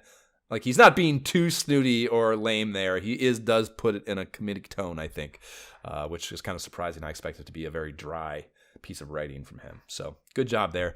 How do you feel about that, though? Literary journalism, does that make you feel good, Jay? That your magazine is being considered literary journalism? I like that. I like the honest tone. Yeah. All that good stuff. They feature 3 NES games here. They have Mappyland, Fist of the North Star, and then Mystery Quest. And Mappyland is a really shitty side-scrolling platformer we've talked about before, but I don't think we've encountered the other 2 in a released setting yet, so I did fire them up and play with them. Did you fuck with either of these? Of course. Okay. Yeah, Fist of the North Star, like, it's a side-scrolling beat-em-up with really shitty graphics, and it's based on some manga shit that, really turns me off. It's an 87 drop, though, so, it makes me want to, like, kind of couch the graphical criticism because it is an early stage NES game, so that's why it looks that way probably. But it does raise the question of why Taxan is sweating it here in 1989, It feels like an old computer game, like you know what I mean? Like one of those old ones where I'm using my actual, like, keyboard to do karate moves. It's interesting, but nah. It feels so dated. I just can't, even for the time. Like, that's one thing. Going through this magazine again brought me back to that time where everything kind of feels and is early NES generation. Yeah. But this felt like early computer generation, like before that. Well, 87. Where we were just happy to, like, get to the NES and put that kind of shit away. 87 is just out of, like, the black box era for NES. Yeah. So that's super early in the timeline. I mean, it's an interesting idea in that you, like, play these side-scrolling stages and then have, like, an arena boss battle at the end, which sounds like, that's how they work today. Yeah. But that's not how that was new kind of at the time. So, like, kind of I like the idea of it, but I just that just doesn't work. I concur. Yeah. So Mystery Quest, this one, it's a side-scrolling shooter that dropped in April of 89, so this is a kind of a new game for them. So it makes more sense that it's here. It doesn't really look like a 1989 game, I don't think. But so this one has a weird place in my life. I have a very obscure memory of playing this at a friend of my dad's house while he and his buddy were definitely doing, I'm fairly confident, some drug-related dirty shit. Even in my 8-year-old perception, I had an idea that something funky was going on. But I enjoyed the game, and at the time, and playing it now, like, it definitely feels like early Nintendo tier gaming action. Like, looks very basic, but there's something enjoyable here. Like, there's something, and maybe it is just pure nostalgia. I don't know if you totally disagree with this, but, like, I was playing it and I was kind of like, I wasn't like, I need to turn this off immediately. And, like, it looks like it should feel that way. I was kind of entertained. Yeah, I don't know what to think about this. It definitely has that early kiddie feel, right. That little happy-go-lucky, whimsical is probably the right word, like, feel to it. Like, I didn't hate it. It's not great. I'm not, by no means It's not saying, great. I didn't hate it. Again, like, I probably would have to grab a strategy guide, not a strategy guide, but like an actual instruction manual to see like what am I actually supposed to be doing here. What, I don't know. I would. It was pretty simple. I would say I would combat that with saying that this like that's probably maybe its biggest criticism is that it is just so basic and straightforward. You're literally just collect things, points, get to the end. You know, it's like there's no. They try to paint some story world about some sort of. That's what I'm saying. I'm like, if they're painting that story, like what's actually going on? What is that? Yeah, I suppose. What is that story? Yeah, but. Yeah, some more of a nostalgia plug probably then. Okay, noted. They also are doing a high score challenge for Star Soldier, a shit-flying space shmup of theirs at the end. If you place in the top 10, you get a free copy of Mappy Land mailed to you, and I suppose that's not a bad deal, so cool. It's like a free game. One of their new games, sure, yeah. Ken posts his high... This is fucking super funny to me, though. Ken posts his high scores for these games to give you an idea of what's worth sending in, which I think is a very nice flex by Ken. Ooh, yeah, right? Yeah. He posted that $72 million score for Mystery Quest. Seems a little full of shit to me. I played it for maybe 5 minutes, and I had 11,000 points. So, wow, 72 million. Hard. Yeah, 72 million is a lot of fucking points. If you extrapolate that out, if it's simple, that's a lot of minutes. Playing, yeah, man. Yeah, for sure. We get into the serious, fine literary journalism Kenny Boy cited next, turning our attention to full-page reviews of individual titles. And NES always comes first, and that holds true here with Capcom's 1943. And the structure of these is mostly an explanation of the gameplay, summated by a wind-up paragraph that gives us its best pitch to cop the game at your next Toys R Us trip with the rents. And at least here in this first issue, they're all positive, like that kind of wind-up blurb. I'm like, what is going on here? Well, yeah. I think that's okay though, because there's also at the bottom a more like it's like a separate piece that's like the critical minded stuff, you know. Yeah, but like they're all hits, direct hits, near hits. Like there's none are like miss. Complete miss. Right. There's that's It's just kind of But I feel like that's kind of a thing too, though. Like GamePro did that too with their Nintendo Power did it too. I think they kind of like started hot and then realized once you like keep going and you have more of a contextual look at these ratings you're giving. They usually start hot and then get a little more realistic as you go on. So I didn't really want to knock it for that being the case here in the first one. So yeah, so you have that kind of that pitch explaining what the game is type shit, and then one small screenshot of the title screen accompanies the opening. One larger shot of gameplay is also worked on the copy layout, and then up top is a nice illustration of an NES with Nintendo written above it, which is a clear delineation that GamePro does not offer. They just do a text version, you know. So I thought that was a nice piece of design here.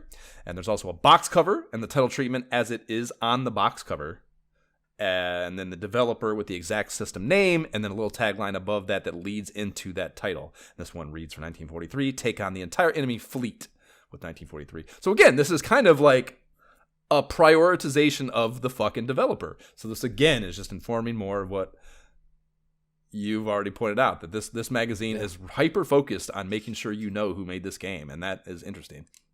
And then at the bottom of each page is a small original illustration that all have kind of comedic interpretation vibes to them, and I really like these.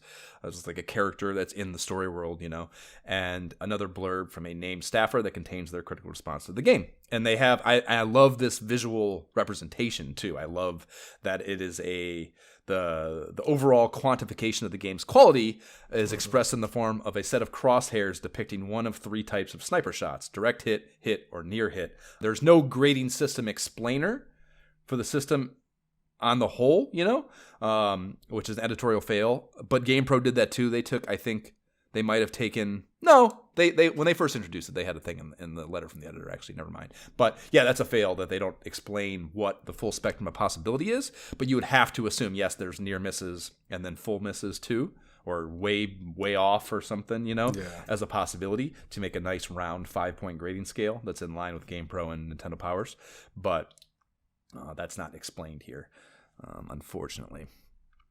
So yeah, overall the reviews look a little more school newspaper-ish, I would say, kind of amateurish than GamePro's, which this is when I figured out that they started the same month too.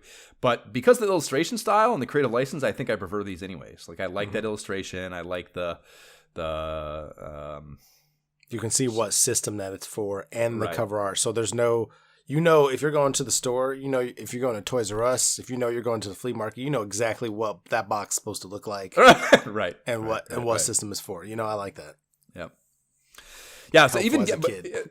GamePro does get that rating system, but it took them a little longer. So again, this is fucking trailblazing because GamePro's rating system didn't come in until a few issues in. So EGM 100% started this idea of having like some sort of like very quantified, even though, I kind of want to, I'm not a huge proponent of quantification, but I understand the layman needs that simplification to interpret and compare with some sort of,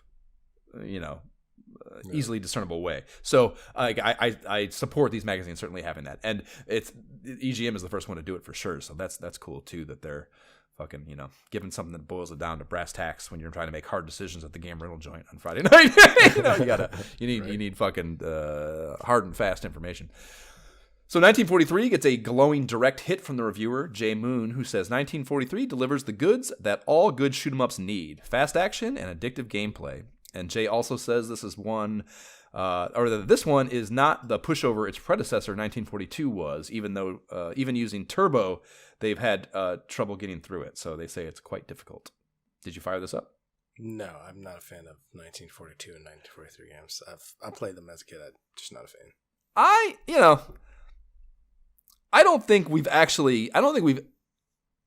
maybe it's because it's hard to 1942, 43, whatever. But like 43 actually had some shit that was kind of cool in it. I kind of feel the same, or I thought I felt the same way about these games. There's kind of like, flying shmup, whatever. They're not bad. They're Capcom, so whatever. But not my bag. And I fired this up, and I was kind of like, the opening cinematic is pretty cool. It's a carrier named Hawkness. They give you a whole story. Like a carrier named Hawkness is located off the coast of Valhalla Island. Whatever that. Like I actually looked that up. Valhalla Island is located off the coast of Florida, according to my best Googling. But the game's wiki says this game is set where you'd think, the Pacific Ocean, between Hawaii and Japan, and what's called the Midway Atoll. And this is that. Did you know this? Look, I was fucking trying to look at the geography of all this. This area is actually an extension of way more tiny islands that snake off the end of the Hawaii Islands. Did you know, like, there's like the 5, like, if you look at a map, and the way I think of any map is basically like a puzzle I had when I was like 8 of the U.S., of the U.S. map, Yeah. But like, when I picture Hawaii, it's like these, 4 or 5 islands. So there are like a shit ton more than that keep going in that same line way west of those 5 islands. I did not know that. So Yeah. that is where all this shit took place in in World War II, and that's where this game supposedly occurs. So I don't know why if they're going to bother to call out something, a specific name. Maybe they didn't know. Maybe they thought Valhalla was not an actual island, and that's why they just chose like a word and didn't want to like give it an actual historical rooting. I don't know what the logic would be there, but whatever the case, there's that. You're at that carrier parked there, and you take off from that, and even before you start the game, there's like this. You're taken to this RPG menu where you have to divvy up points for your plane. So you like develop your plane's capabilities across these 4 or 5 categories. And there's a bunch of room to do that as the game progresses too. So man. I love when games do that. Now that's super off-road shit to me. So that was kind of fucking, a cool aspect that I did not expect. And then it's a Capcom shooter, which is like, we think it's not our bag, but it's certainly not bad. Capcom doesn't do bad work, and this is not bad. That's true. And it's also a cool thing too. Dude, it's got a strategy thing. You have to, your fuel is constantly ticking down, which is River Raid vibes. I don't know if we had to have talked about it before, but I got a big thing for River Raid. That's my favorite 2600 game. It's 1943. It's not my bag, baby. It's just not my bag, man. I don't know. As shooters go, I like shooters. Shooters are fun. It's not one hit death. I think maybe you're just thinking. Here's my hypothesis, Jay. Is same thing I was thinking. You're only thinking of 1942. because how could you possibly differentiate two games by those names? And this game has way more going on than you have ever experienced in a Capcom 1942 iteration. So I'll just say that. Yeah, I love the power-up system too. You like this, dude. The power-up system is cool too. So when you get you make these things appear, there's certain ships that have them, and when you blow up the ship, it turns into this icon that's a POW icon, and you can shoot them to turn them into different power-ups and cycle through different power-up options. But obviously, to do that, you have to dedicate your shooter bandwidth. You have to stop shooting other things and also stay in line with it to turn it into what you want. So there's this cost-benefit analysis to even your power-up tree, which is very fucking cool and very... I have not seen that. So, yeah, man, I don't know. A lot of fucking fun I had playing this, actually. It's a must to go NES Advantage, too, and I like anything that makes me do that. So, Interesting indeed. Gotta be more thorough, Jay. Gotta be more thorough. But I don't want to bomb Hawaiians, bro. Like, I'll listen. It's cool. I'll listen to it, dude. We'll check it out. Smash Serve Volley with Jalico's tennis joint, racket attack next, and Don Newark calls it a hit, even though Don admits he doesn't know shit about tennis. So, that's what we always say about these. What are you talking about? That's what I always say about the tennis games is neither do we. So maybe, whatever. Maybe we're not good judges of this, but yeah, I don't want to play that. Next, we get Sword, Sorcery, and Adventure with FCI's Ultima! ISOH side quest. Moving on. ISOH side quest alum Ultimate Access. If you didn't know, now you know. Go look up that 5-episode banger in our back catalog. Jay, I can't believe you quit the podcast during that. I'll never be able to fully process that event. The feature winds down with, for the adventure enthusiasts, Ultima Exodus is the godsend that your Nintendo system has been waiting for. What? Yeah. I can't even. Well, here's the thing, Jay. How did this happen? Jay, stop. Let me ask you a couple questions. It's One, like PTSD. No. Let me ask you a few questions, Jay. Let me ask you a few questions. Do you consider yourself an adventure enthusiast? An adventure enthusiast? Well, I do fancy a good adventure. Okay, so there you go. So you do commit yourself an adventure enthusiast. No. Actually, I'm going to take that back. I'm going to echo Frodo You're not allowed to Baggins. put it in context. You're not allowed to put it in context. Stop. You're just very matter-of-factly asking a series of questions here. Next question. Do you like godsends, Jay? I don't know how to answer that question because I don't know what that means. I don't know. Things God sent send me something. I like when God sends me something. Things that are good enough to be sent from God. I mean, I generally like his blessings, so I would say. Okay. Then I don't understand how this went sideways, Jay. I just don't. Because those words were misapplied to things that did not deserve such praise. Such game is so terrible. Why are we talking about it here? Like, oh my gosh, man! Like, this is just. Well, I don't know. That's not how your boy Donnie Newart feels. He is back for the critical leg Don review. needs to just. He's calling this a hit. And he goes on to say, this game is a little... I think, honestly, this actually speaks to your problems as well. But he says, the game is a little difficult to get started, but once you have progressed through enough experience levels, you'll be able to explore uncharted areas and become more involved with the adventure. There's plenty to see and do, and completing the quest is not the overnight pushover that some so-called strategy games turn out to be. And I think that's it, Jay. I think you didn't stick with it long enough to get to the stage of the gameplay that he is citing there. Let me just state it. I mean, now that we're talking about this and Ultima's coming back up again, I just want to let anybody know who happens to be listening to the podcast. As we talk about Ultima, I will unequivocally never play another Ultima game again. Thank you very much. We'll see. I'm very convinced. You said that about Strider too. Look where that took us. Look where that took us. I love the illustration of the wizard sitting on the teeth of a human skull mandible at the bottom. That's a cool illustration too. That's my favorite one of the little illustrations they do for these games.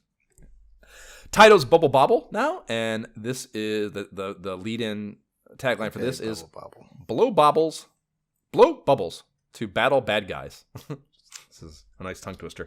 John Stiles gets his first review, calling it a direct hit, the crown jewel of this rating system. And it is straightforward enough for novices, or rather, it is straightforward enough for novices, yet contains enough variety, hidden strategies, and challenge to keep the best of us coming back for more. And there's part of me that really wants to this too, just to strum some nostalgia shit. Because I think this was a fun rental game I had as a kid. But I just don't know if there's enough there. It is very fun, and it's couch co-op-y too. It'd probably be a blast, a couch co-op, but it is an incredibly basic game. That it is. Yeah. As many games were during this time. Yeah, for sure. The last NES ditty is fucking Vic Tokai's Bump and Jump. Soar over the blacktop jungle is their lead in there. Donnie Boy calls this a hit. I think he's full of shit. Fuck this game. It's not good. No, not at all. Yeah. Lies. I told you, Don knew his Don terrible taste. Don doesn't know his ass. Don doesn't know his ass from a hole in the ground. Fuck Don. After these messages. We'll be right back. Watch Zelda become a legend on your Nintendo Entertainment System. Zelda! After rocks! Which way you go? Good times! Pee hands! Levers! Zelda! The Legend of Zelda. A never-ending adventure new for your Nintendo Entertainment System. Zelda! That is a Legend of Zelda commercial I came across looking for a xenophobe commercial, and I had never seen this. It's a dude in a black box theater, wearing all black, working through what I'd consider an acting exercise. Yes. Yeah, like he's kind of acting out being Link as he navigates Hyrule and battles and reacts to encountering the various enemies he calls out by name, and then at the end he's kind of searching for Zelda, So yeah, it's interesting to me that I Google how I fucking 100 I got up to like 120 episodes or something. Like I've Googled so many Nintendo commercials. The idea that hasn't just popped up and I haven't clicked on it is crazy to me. Man, they clearly did not know how to market it, or they just didn't know that it become such a hit at the time. Like they just, It's weird. It's definitely, it doesn't, it's not. It's definitely not as good as the one. You compare that to any later Zelda, like marketing, completely different because they highlight it. Now they're just like, it's Zelda, pretend to do this. Hope it works. We think it's good. Let's see what happens. Yeah. That's it's just the neophyte stage. Yeah. And they didn't, I think there's a whole, I don't know, slice of retro gaming industry analysis about how Atari games would that was like a big thing shifting from Atari to Nintendo and the video game crash and yada yada yada, is that Atari is thought of as having kind of misrepresented what Atari games were by putting pictures of things on game boxes that weren't what was on screen, and they think one of NES's like good marketing choices was that those black box games are like pixel art of exactly what's going to be in the game. So there's not this gap between what you expect and what you get, Yeah. So, I think that is kind of what's happening there is like they realize that the game doesn't look like real life, and to them they're worried that matters. So they try to like talk about other shit instead. Very fair, yeah. So, getting EGM here, we are moving into the SMS features, and they start with Sega's RPG Ease, and Defeat the Black Castle is the lead-in title there. And this repeats that same wizard on the mandible illustration. So, I don't know. It's a type. Maybe. Well, that was my thinking, and also the possibility is they're just giving Sega the shaft like everyone does. Because here's the thing on Roston, which is the same kind of, it's not the same genre, I get it, it's not an RPG, but it is the same kind of story world. I don't know. To me, I don't know what to think about that. I don't know what to think. Well, if I'm looking back at it, like 1943 is just like an airplane. Right. Racket Attack is somebody swinging a racket. So but Bubble Bobble is just the cute ass dinosaurs. I was going to say Bubble Bobble seems very specific. It busts the theory. I did the same thing. I did the same thing. I went through and I tried to like. Well, it's like one of those fucking hat trick is hockey. So they did what they could do. Otherwise, they're like, I went through it like thinking it was one of those like you try to like which one of these things doesn't belong kind of puzzles, And I got to Bubble Bobble and I was like, nope, that doesn't work. That's not the theme. So I don't know. I'm not sure what the idea. Or maybe Bubble Bobble broke the whole mold. They're like, we can't even just use the game art. Like, maybe that's it. I don't know. But it's an arcade. There should be like an arcade machine if that's the genre. It's just an arcade port. of an action game, you know. But there's so much different an arcade action games. puzzle. Arcade's not a genre, you know. That's fair. It's such a specific thing. Right. Yeah, I don't know. I hope that those remain if we ever see another EGM. I hope that those remain, at least for the early issues, and that we can get a better understanding of what they intended those to represent via that further data compiling. So this is kind of a mashup of Legend of Zelda and Dragon Warrior. It has a real-time movement and battle stuff like Legend of Zelda, but way more talking and items than you have in Legend of Zelda, you know? And it might be good. It's on our side quest yet to be quested list, so maybe someday. But I don't know. I actually have I think I have it in the TurboGrafx iteration, which is, of course, better looking. Makes sense. For our side quest list. But I've heard these are games that I think are pretty revered, actually. I think they are thought of well, particularly the TurboGrafx one. So, you know, maybe one day. Ed Simrad must be the designated SMS guru as he handles all 3 of the SMS reviews in this issue, and he calls this a hit and goes on to say that if you've never tried an RPG before, this might be a good inroad to them. So he thinks it's baby's first RPG. ISOH Game Ep alum Roston is next. Slice and dice medieval monsters, not monsters. And this was your first game up, Jay. Your first ep period. Did you know what the fuck you were getting yourself into when you agreed to do this podcast? And do you remember, or what do you remember most about that first episode? I definitely did not know what I was getting into. I did not know I was signing up for BS like Ultima. Crazy adventures and unexpected games. No, for sure. But I do have an affinity when I see Roston now. It's like, oh yeah, I remember that episode. It's like, yeah. Okay. Good stuff. What do you remember? Give me one. Give me one. The first anecdote that comes to mind about that first recording. Anything at all? I mean, just being clueless about the setup. Like, oh, we're using this software while doing this. Like, oh, okay, just the whole thing. You know, just, very unfamiliar. And just feeling super rookie-ish. Kind of like, oh, am I acting? Am I talking? How does go back to voice acting days and just Okay, that's fun. Yeah, it occurred to me when I saw this. That's what I thought. I was like, we've never talked in hindsight about that first experience. I just plowed right on through. I never even asked like, how'd it go? Do you want to keep going? I don't know if I even asked that. Like just sent you the outline for the next episode. Like, let's go. We're off and running. Let's go. So Ed calls this a hit, and I feel like even though he's their dedicated Sega dude, you can read the second-rate feelings he has for the system in the tea leaves of his copy. So this reads, overall, Roston is a good addition to the Sega lineup. The graphics are better than anything that Taito has done for the NES, and I strongly agree with that, but the animation and scrolling are quite excellent. I like the game, especially the vines and nightfall sequences. One of the better licensed efforts Sega has been able to add to their library. And been able to is what I'm really citing here. Like, that's very diminutive language, you know. Like, you don't have much, but... you got something now. This will do.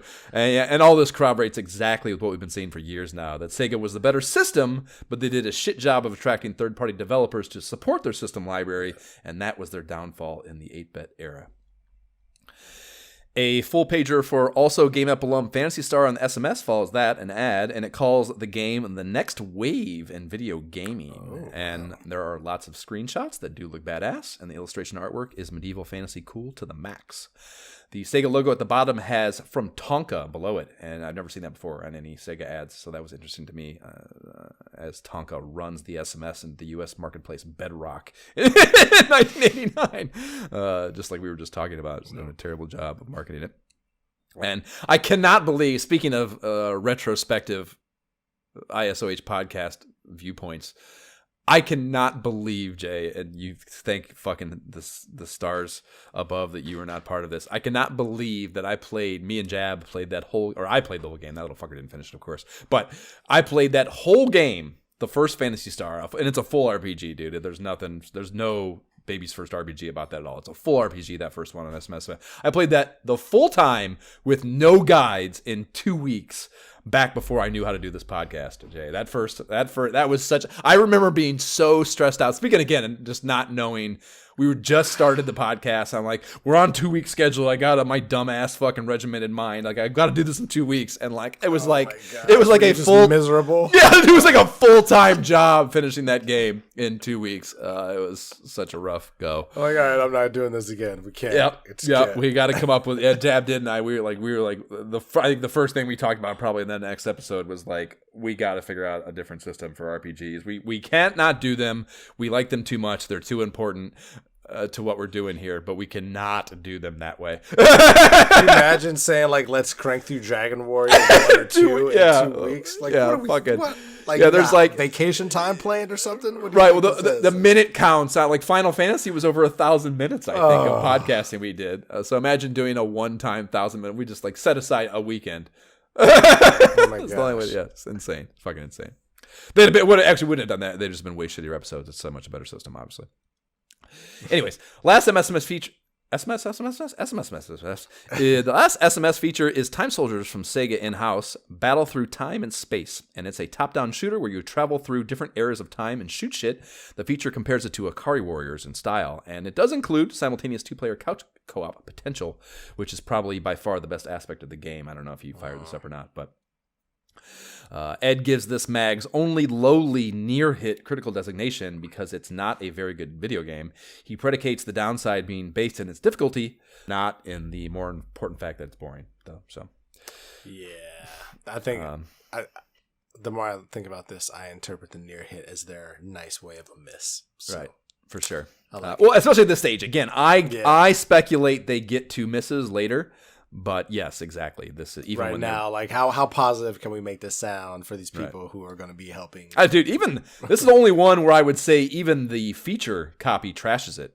It says lackluster graphics, inferior sound effects, and the gameplay that will only be mastered by very elite players. So that's pretty critical for the non-critical part of it. Rough, dude.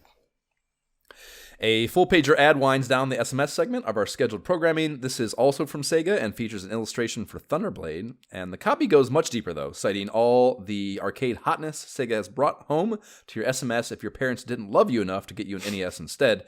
They cite Afterburner, Outrun, Alien Syndrome, Hang On, Shinobi, Double Dragon, etc., etc. They do offer up a 1-800 number they implore you to call to sign up for the Sega newsletter with, 1-800-USA-SEGA. Shall we, Jay? Shall we sign up? Sure, let's do it. Let's do it. I mean, Sega is still an existing company. Yeah. So, I mean, they actually had a huge showing at the Game Awards recently. I've heard about that. That they're releasing some of their new releases or re-releases of things or something. Is that the idea? They've got a lot. I mean, but they've. Oh my gosh. This call may be recorded for quality assurance. We have a special promotion today for select callers.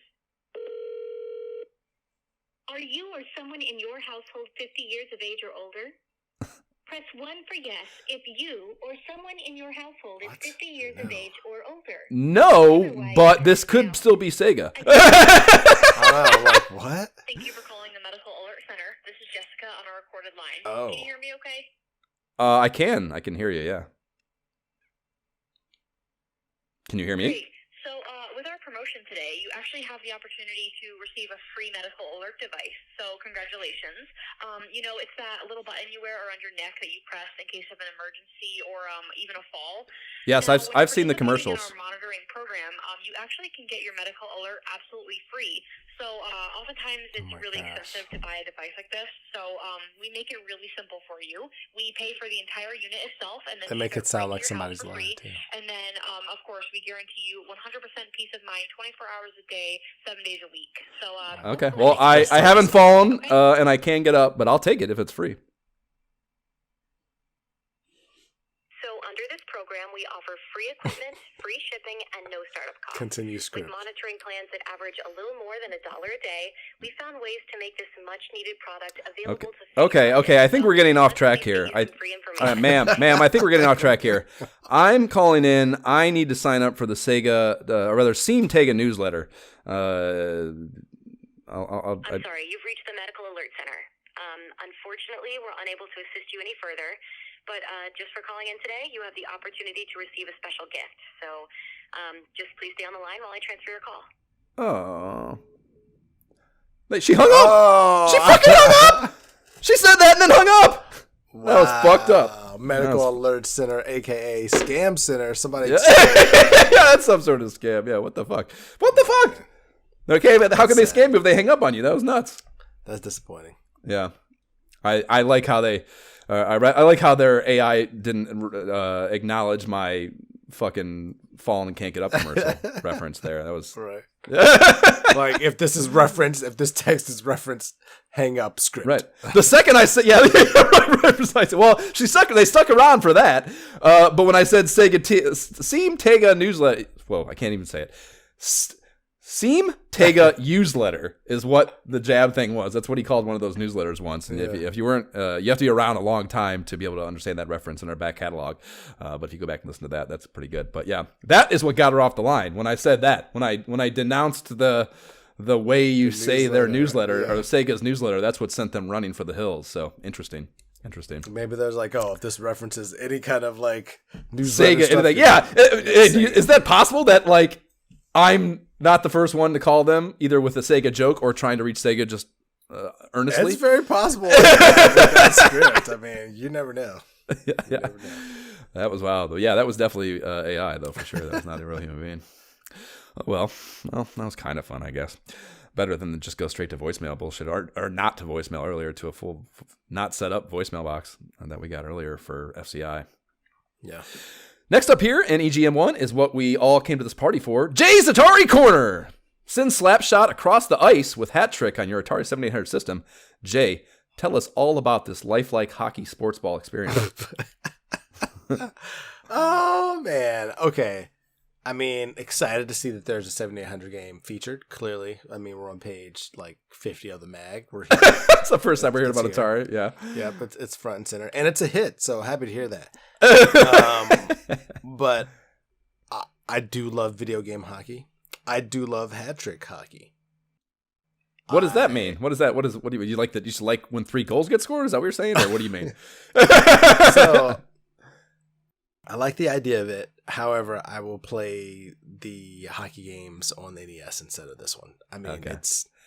it's like I like that it's here. You know, it's one of those things where like I played it and I'm like, oh man, I remember freaking trying this game. Okay. And then when I say trying it, one-on-one hockey is interesting, kind of. I don't think I've ever seen that before. Yeah, the idea of it, but and I remember playing this and thinking before, like, this is not what I want to do. This is not when I think of hockey. Like, I don't. It's more of an a la air hockey concept since it's one-on-one. You know what I mean? So it's just not the same. Yeah. Yeah. Cool that it's here, but it kind of just shows the limitation in systems when I see this and then pick up the NES. So. Okay. Well, Lloyd Meaton is our sad. He is our trusted EGM Atari correspondent. Jay's salary demands at the time must have been out of their budget. So he calls this a hit, despite a personal statement on it that doesn't exactly line up with that. Jay, do you want to give us Lloyd's take in your own voice? Granted, this isn't the standard game of hockey. Only 2 players per team. But nonetheless, it's still fun to play. The game seems to lack on the overall sound quality, but it makes up for this with a gameplay that's easy to grasp. It's not even necessary to read the instructions. Atari may finally have a winner. ... And man. Dang, man, how are you going to come in with like Atari? You're the Atari winner, correspondent, man. Which, by the way, how do you get that? How do you get stuck with that? You're an intern who you just got a paying job. And so it's this is your first Jay, chance. Let's be real, Jay. It's not paid. It's not. The Atari correspondent does not get money. Exactly. They're like, here you go. Like, you thought you were going to play some games. You do. Here's your stack of Atari ones. Pick the best. Go for it. We then move into a 2-banger on Tetris for the NES of the Tengen variety, because that's the way better one with head-to-head play as opposed to the Nintendo version with only 1-player shit. And they don't skip the game feature tagline up top, thankfully. Here it reads, "From Russia with Love." And this is their designated game of the month that receives the U.S. National Video Game Team's coveted Player's Seal of Approval.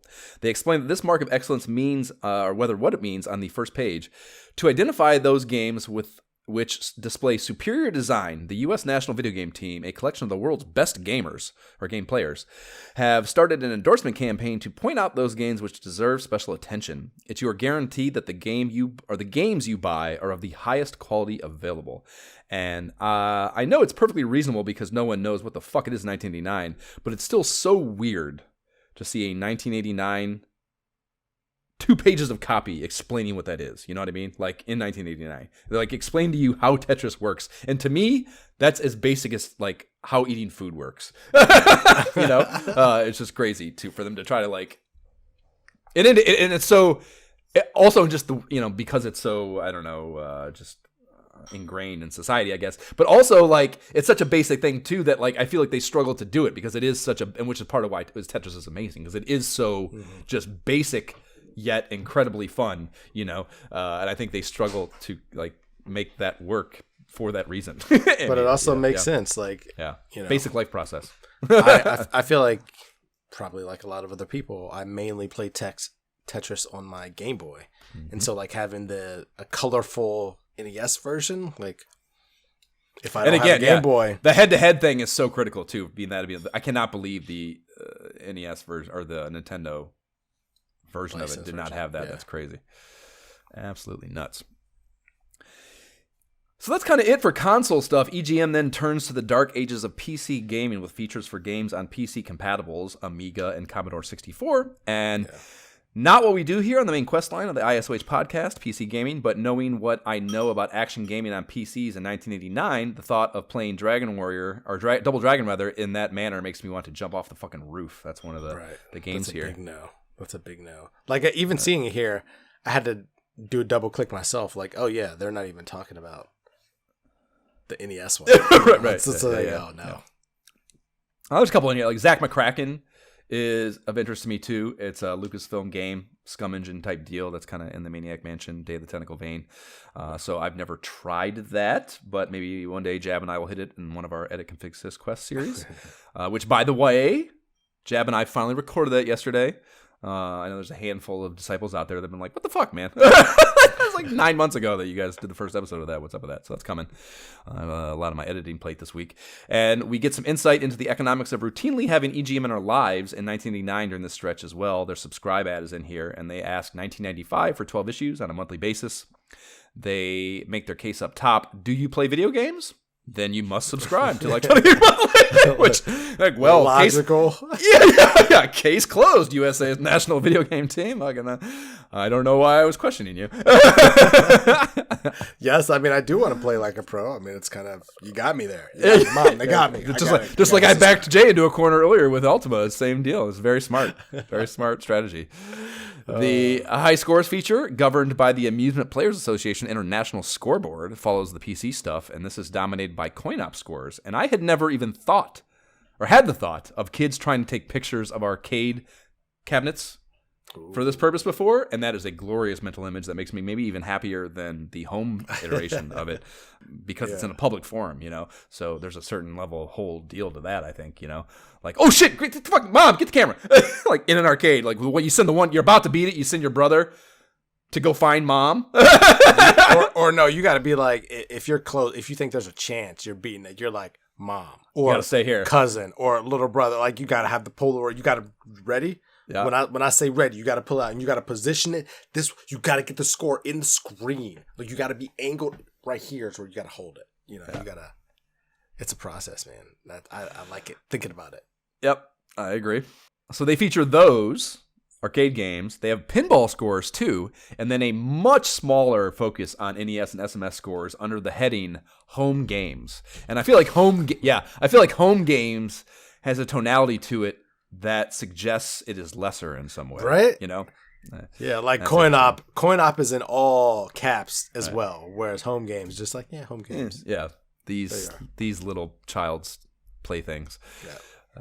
Most importantly, this does include the Power Player's location, which extends us the opportunity for Ohio geography lesson segments that maybe 4% of our listeners have even a glimmer of hope of being entertained by. We do them anyways. What do you say, John?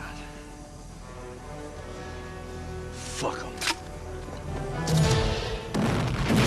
Sadly, though, Ohio has terrible representation on this scoreboard. There's only one piddly NES score for Gradius from Nigel Planner of Dayton, Ohio, to speak of. And doing Dayton is no fun. So it's not nearly obscure enough, in my opinion. So we're going to skip it this month, or this episode. This also lists the date of the score, and there are dates going all the way back to 1983 on here. And that was interesting to me. Did you notice that? What? How is that even? Yeah. What is that kind of... It's funny because it says... Amusement Players Association International Scoreboard. Like this is a collection. Oh, it's a governing body, dude. Scores across the whole. Yeah, like these guys. It's an entity that has been cataloging these, and like I think it's part of. I think they're like I don't know. I don't want to say affiliated, but it's a group like the Game Players Association. So I'm sure they're buddies. They hang out. They play together. We need to put a legit score. Can anybody beat this score? This is the score. Right? This is the score. Right. Yeah, this is the score. This is not a score. This is the score. Right. Yeah. That is fascinating. The last thing in here is their next issue preview, which they title Game Over, and I like that very much also. It's funny that we have these bookend, very cool segment names with the letter from the editor and the next issue. They do a good job of theming it all. That's fun. Screenshots of Adventure of Link and Rampage have me salivating. I don't know about you. Ooh. And they say at the bottom that the third issue hits newsstands on April 22nd, 1989. And there's two things that are interesting about that. One, they feel the need to assure you that a third issue will follow the second issue. Like that's that's like it's coming, right? Be secure and sending and subscribing precisely. Yeah. Do not worry that we're going to fold. And then two, this first issue is the May 1989 issue, so I guess EGM is a time traveling magazine because we're going backwards to April. Yeah, the numbering was so odd. Then I always remember it being like, oh, it's March, and I'm reading the freaking. Like July, August issue. Well, I'm guessing, or even in reverse. Like I'm reading. I think it just took them a while. Like basically, when I was going through the history lesson, I think they didn't intend for there to be that gap between the last issue of the other one in '88 and this one in '89. I think they wanted to do the switch over and go right into '89 with it. And it, first issue takes some shit. They had troubles of some kind, so they probably did this design and didn't catch it before it went out. And this issue wasn't supposed to be May. It was probably supposed to be before April, February or some shit. So, that is my interpretation of that problem. But either way, it's kind of fun. They got used to it and like the timeline to how long it took to do the monthly mag. And it was like, okay, this is more work than we thought. No, they also probably just had like distribution problems, Yeah. Or they're like, all right, more realism behind like the timelines and what things take to get. Right. Full pagers from SNK and Bishu joystick bullshit close us out. The SNK one is Ikari Warriors 2 and Iron Tank. And Iron Tank is kind of interesting. It's been a while since we've seen it, but that's been one that always I'm kind of intrigued by. You play as a tank, but there's kind of it's more layers to it. You're like doing a campaign and there's like objectives and stuff. So it's a little deeper dive than just blowing shit up with a tank, which is cool.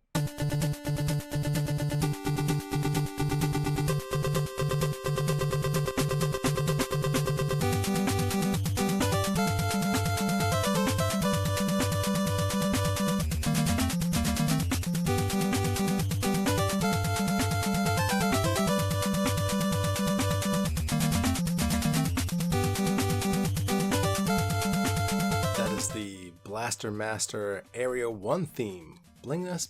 Blinging us is good. Blinging us. Blinging us into the nominations. I like it. Blinging us into the nominations. In our we're December. Forevermore, that's what happens here, Jay. We are getting blinged into this section, just so you know. We're blinging in. Let's go. That is an established thing now. Way to create precedents and set something in stone. Sweet. Okay, so what are your nominations? Oh, man. This is going to be a fascinating session to me because I feel like I have no idea what's coming. It's going to be all over the place. First of all, we're going Tiger Heli. Okay. A flying vertical scrolling flying shooter, which we talked about earlier in the episode. And not that it was a great one, but just going through all these games, again, it was such a specific time earlier in the NES generation to where Only so many options. you got to getting comfortable with like, all right. Well, just so you know, what do Jay. we want to do? Spoiler alert. I hear your Tiger Healy. I raise you 1943. Oh man, okay. I would actually be more interested in 1943 than Tiger Hilly, just because I've seen the box art for 1943 so many times. I'd at least be like, all right, let me try it. I know what Tiger Hilly is. I've seen that. But so that would be the first one. Second would be Q*bert. Oh. And so, okay. Be careful, Jay. Be careful, because I'll agree to this. The reason I bring up Q*bert, like, I don't know about you, but when we were kids, Q*bert was everywhere, man. Like, it was. I love to. It's one of my know. favorite arcade games. It's so good. It's so good. I don't know how the fuck to play it. Like, excuse my language. I probably shouldn't curse, but like, I don't know how to play it. Like, Jay, something about it. 70,000 times an episode. Something about it is always confusing to me as a kid. And I remember looking at it. I don't know if like the only time I ever tried it, I definitely didn't have an instruction manual. But like wherever I was and whatever system I was on, I was like, what? I don't understand this. Is play it weird. for 5 minutes, Obviously, you understand. Play it 5 minutes as an adult, you'll understand it. It's super simple. Again, It's like, yeah. So that's what happened. As an adult, now I'm preparing for this. I saw it in here. I was like, let me freaking download this game and try it. The and NES so I'm one? like, Are we talking yeah, the NES one? Yeah. So I downloaded it and I'm like, oh, okay. I kind of get the, okay, so this is how you're supposed to go. And obviously I didn't play long, but it had me enough interested to think. It's like, a good right, game. give Be me an super instruction careful. I'll manual. play Q*bert, dude. It's fucking so good. It's my the problem is the NES one is the worst one, I think. Oh, really? Well, Yeah. I don't know what other versions are out there. I just picked that. I just grabbed that one. Yeah, I don't. Again, yeah. In this era, I don't know if there's a Sega one. I guess we could. I mean, that's not. We could I guess see. That's not really. We can do whatever we want. It's our podcast. But, I know. It's not. We don't want a Strider situation. That's the thing. I don't want a Strider one. Yeah. Strider. So Q*bert number 2, and then third, Blaster Master. For previous discussions that always seeing it at Grandma's house, but whenever I had the chance to play Mario Brothers 1 or 2 or Duck Hunt, I'm choosing those over Blaster Master because they're Mario. You know, and so especially if I had like a cousin or older somebody else who was there, I didn't always get the chance to play that, and you got a recipe for me trying it, dipping my toe into it, but I don't really know what to think of it outside of that. So I'd be willing to kind of check that out as well. Okay. Well, I have Blaster Master as well. I didn't really fuck with it as a kid, maybe some sort of cursory whatevers, but I tried when I first got the Switch, or first got Switch Online rather, I fired up a playthrough of it on that. Oh, it is on Switch Online. Yeah, it was quite hard, and I wasn't able to finish it for some reason or another. Even with I remember pulling up the NES map, the Nintendo Power Maps too, and I still could. It's a lot. It's a big game, so that's maybe one caveat, or one at least not a caveat, but a thing to understand about what you're saying is that it is it's I don't know. It's by no means side quest level. It's not like we're like fucking like we just talked about RPG stuff, but it is it's big. Still involved. It's a big involved game for sure. Which whatever, it's the holidays. I don't think I shouldn't disqualify it, but that it is to be known. So I have that. I have the aforementioned 1943 as a flying shmup answer, and then I have actually two more. I have Iron Sword, the second Wizards and Warriors, which is it's an interesting game. I don't think I ever beat it. Jab had it. It's a good game. It's got some faults. It's acclaimed, so it's not perfect. But the first one was pretty good. It was one of the very first game episodes Jab and I did early on in the pod. I think it was our second game episode, if I recall correctly. So, I've talked about like the revisiting those campaigns is interesting, and I think kind of a cool part of what we're doing, the kind of the development of even within a individual game franchise, talking about that progress is interesting. Historical analysis stuff that I like including in what we're doing here. So that's a cool component of that one. And the other one I had is Iron Tank, which I said is just kind of a curiosity to me that I think there's a little bit going on to and might be kind of fun. So with the overlap of Blaster Master, I guess of things that you suggested and fucking really piqued me is the Blaster Master and Q*bert. Q*bert is super basic, but it's super fun. I hate the Nintendo one. It's such a poor iteration of it. I feel like I guess. Well, fuck it. We can always just put in the elevator music. Is there an SMS version? I mean, also, like in the real timeline, we're in the canon timeline. Sure. We're in 1990, 1991. There is an SMS port, as you would expect. So did my take on Blaster Master kind of turn you off on that? I mean, on it being that large, yeah, only because it's holiday, and I would rather play multiple games over the holiday and not like be bogged down, especially if it's like, especially with sucks. Asgard's Wrath coming out on the 15th is going to make it really tough to do anything. Especially, I got zombies to kill. I mean, they're waiting on me. I got zombies that are waiting to get murdered. Okay, Iron Sword doesn't do anything for you. Not really. I mean, I could.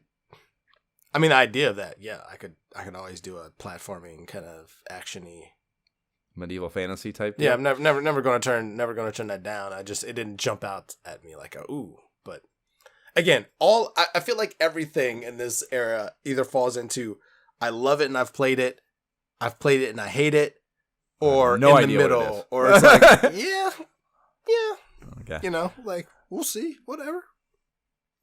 Okay. And this falls into that. Like, yeah, you know, if you put it in front of me, I'd play. Yeah, I would rather. I would. There's probably a dope ass fucking Genesis Qbert coming down the line or something. I would rather wait on Qbert to play one because it is an awesome game. Especially if you're saying there's better versions. Like, I don't want to play a. Well, yeah, I mean, it's been ported to everything. We're not doing Strider. So right, yeah, it's been ported to everything ever. So yeah, there'll be a Genesis version and probably an SNES version. Well, I just didn't know how far that went. Like to me, Qbert was like a kid thing. No. So like I didn't know if it was like Atari NES. Qbert was in one of those like Wreck-It Ralph or something like that. That character is still around. So it's not died at all. So let's hold off on that. So I would say then I think Blaster Master's too much too. I that's more of a kill quest type thing. I think kind of thing that just needs to happen on our own time. I don't think it fits into a game episode. It's one of those limbo games like Willow and stuff where it's just too much for a game episode. I think. For being responsible. So 1943 and Iron Sword would be the two I would advocate for most strongly. So I'll let you decide between those.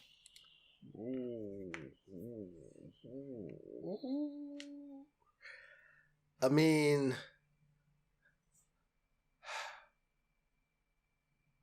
I'm in the mood for a flying shooter. Let's go 1943. Okay. Flying shooter-ish. 1943 it is. Wow, I never would have thought I would have chose that game. Wow. It's funny how this discourse just leads you crazy places, Jay. It's just a fantastical but again, journey. That box art is like key in my mind. So it's like, okay, nostalgia unlocked. Let's dive in. It was good. I mean, I was wildly surprised how much fun I had while playing. I finished the whole first stage and I was like, oh, I can play more of this now. For you, the non-flying shmup guy? Precisely, yeah. But I said that about Captain Skyhawk and you hated that, so who knows? Yeah. Okay, so before we wind this up, Jay, I'm forcing us to do a live selection show now because of the way you've handled things. Yes, the RPG side quest situation. Get that yet to be quest list up and give me your top 3 right now. Okay. I have the other data totally accumulated and aggregated. Me and Jab's blind selections have been made, and I also have the disciple votes. And the way we're going to do this is, while Jay is looking this up, each of us have made a top 3 list, and the position 1 gets 3 points, position 2 gets 2 points, position 3 gets 1 point, and then each of the disciples' votes also counts as 1 point. So we are a little more heavily weighted in this meritocracy, I think maybe. Disciples. Disciples. Don't fuck us. Don't fuck us. They didn't. I don't think they fuck us or fucked us. There's a couple that are trying to fuck us. I swear. But not enough. Not enough to sway. I will not honor any votes to Ultima 4. There's no one stuffing the ballot boxes with incendiary voting practices enough to sway. Audit the ballot box. Yeah, not enough to sway the election. Don't worry. So yeah, give me your top 3 from that yet to be quested list, dude. Okay. Here it is, man. Here it is. I gotta go.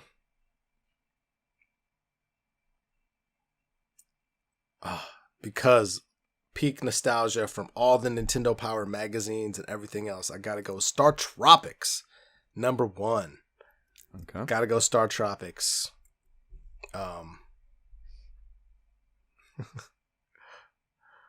Number 2.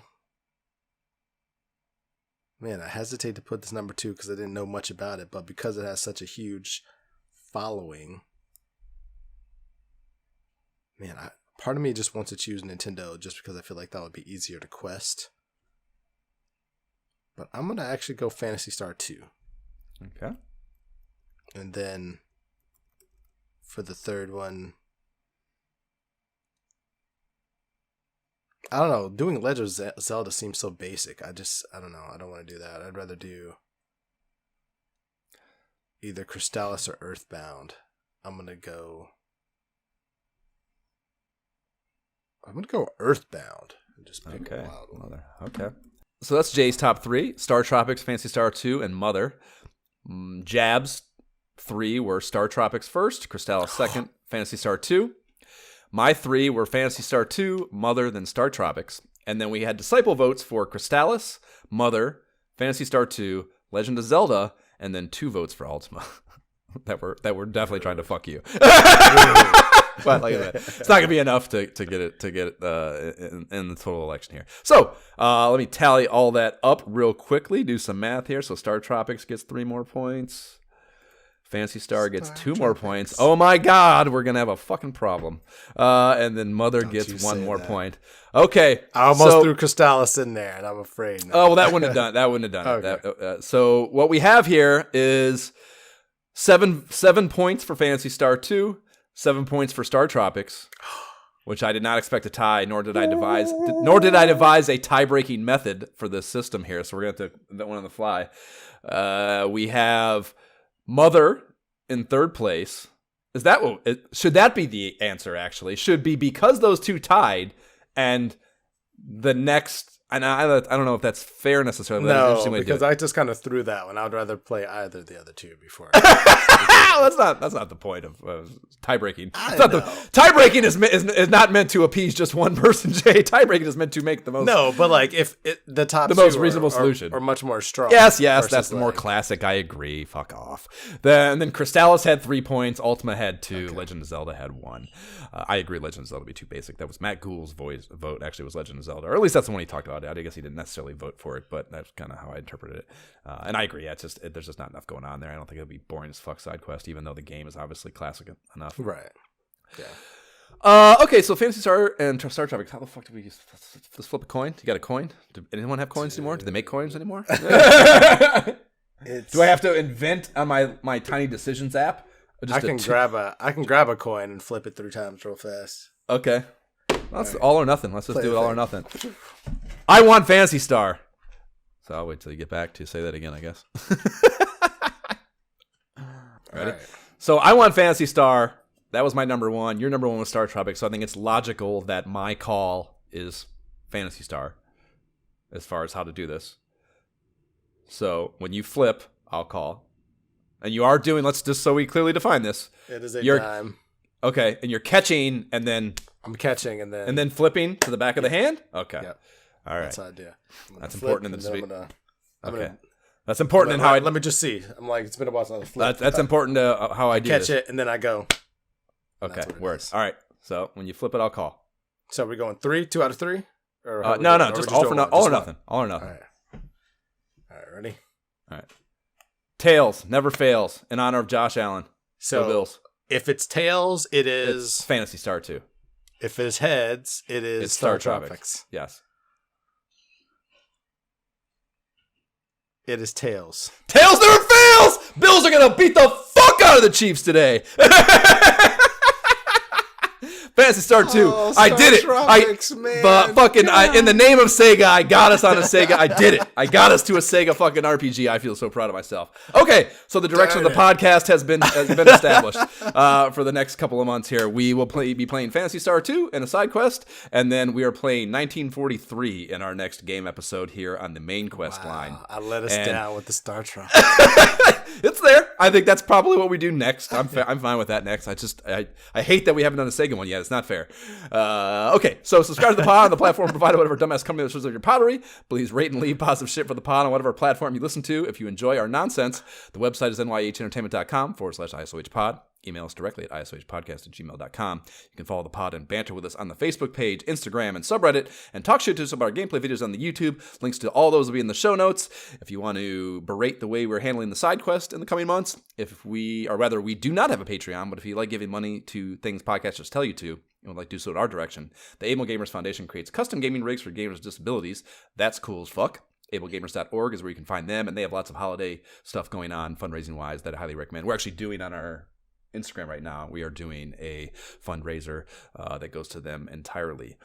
So please do engage that or them via their website as well. And t-shirts on the website, they're dope, and proceeds on those after pod expenses go to Able Gamers. Jay, what are your socials? Gentlman JB without the second E. That's where you can find me everywhere. Word. I am on Instagram at MyShiftKeyIsBroke. I'm on Twitter at Josh Folan. And my Oculus tag is MyShiftKeyIsBroke if you want to get hammered, or do some hammering rather, in Dungeons of Eternity. Or I guess if you want to challenge me to Meowwolf Walkabout, to make me download it, whatever. But I'll probably ignore you and play Asgard's Wrath too. Okay, bye. Bye.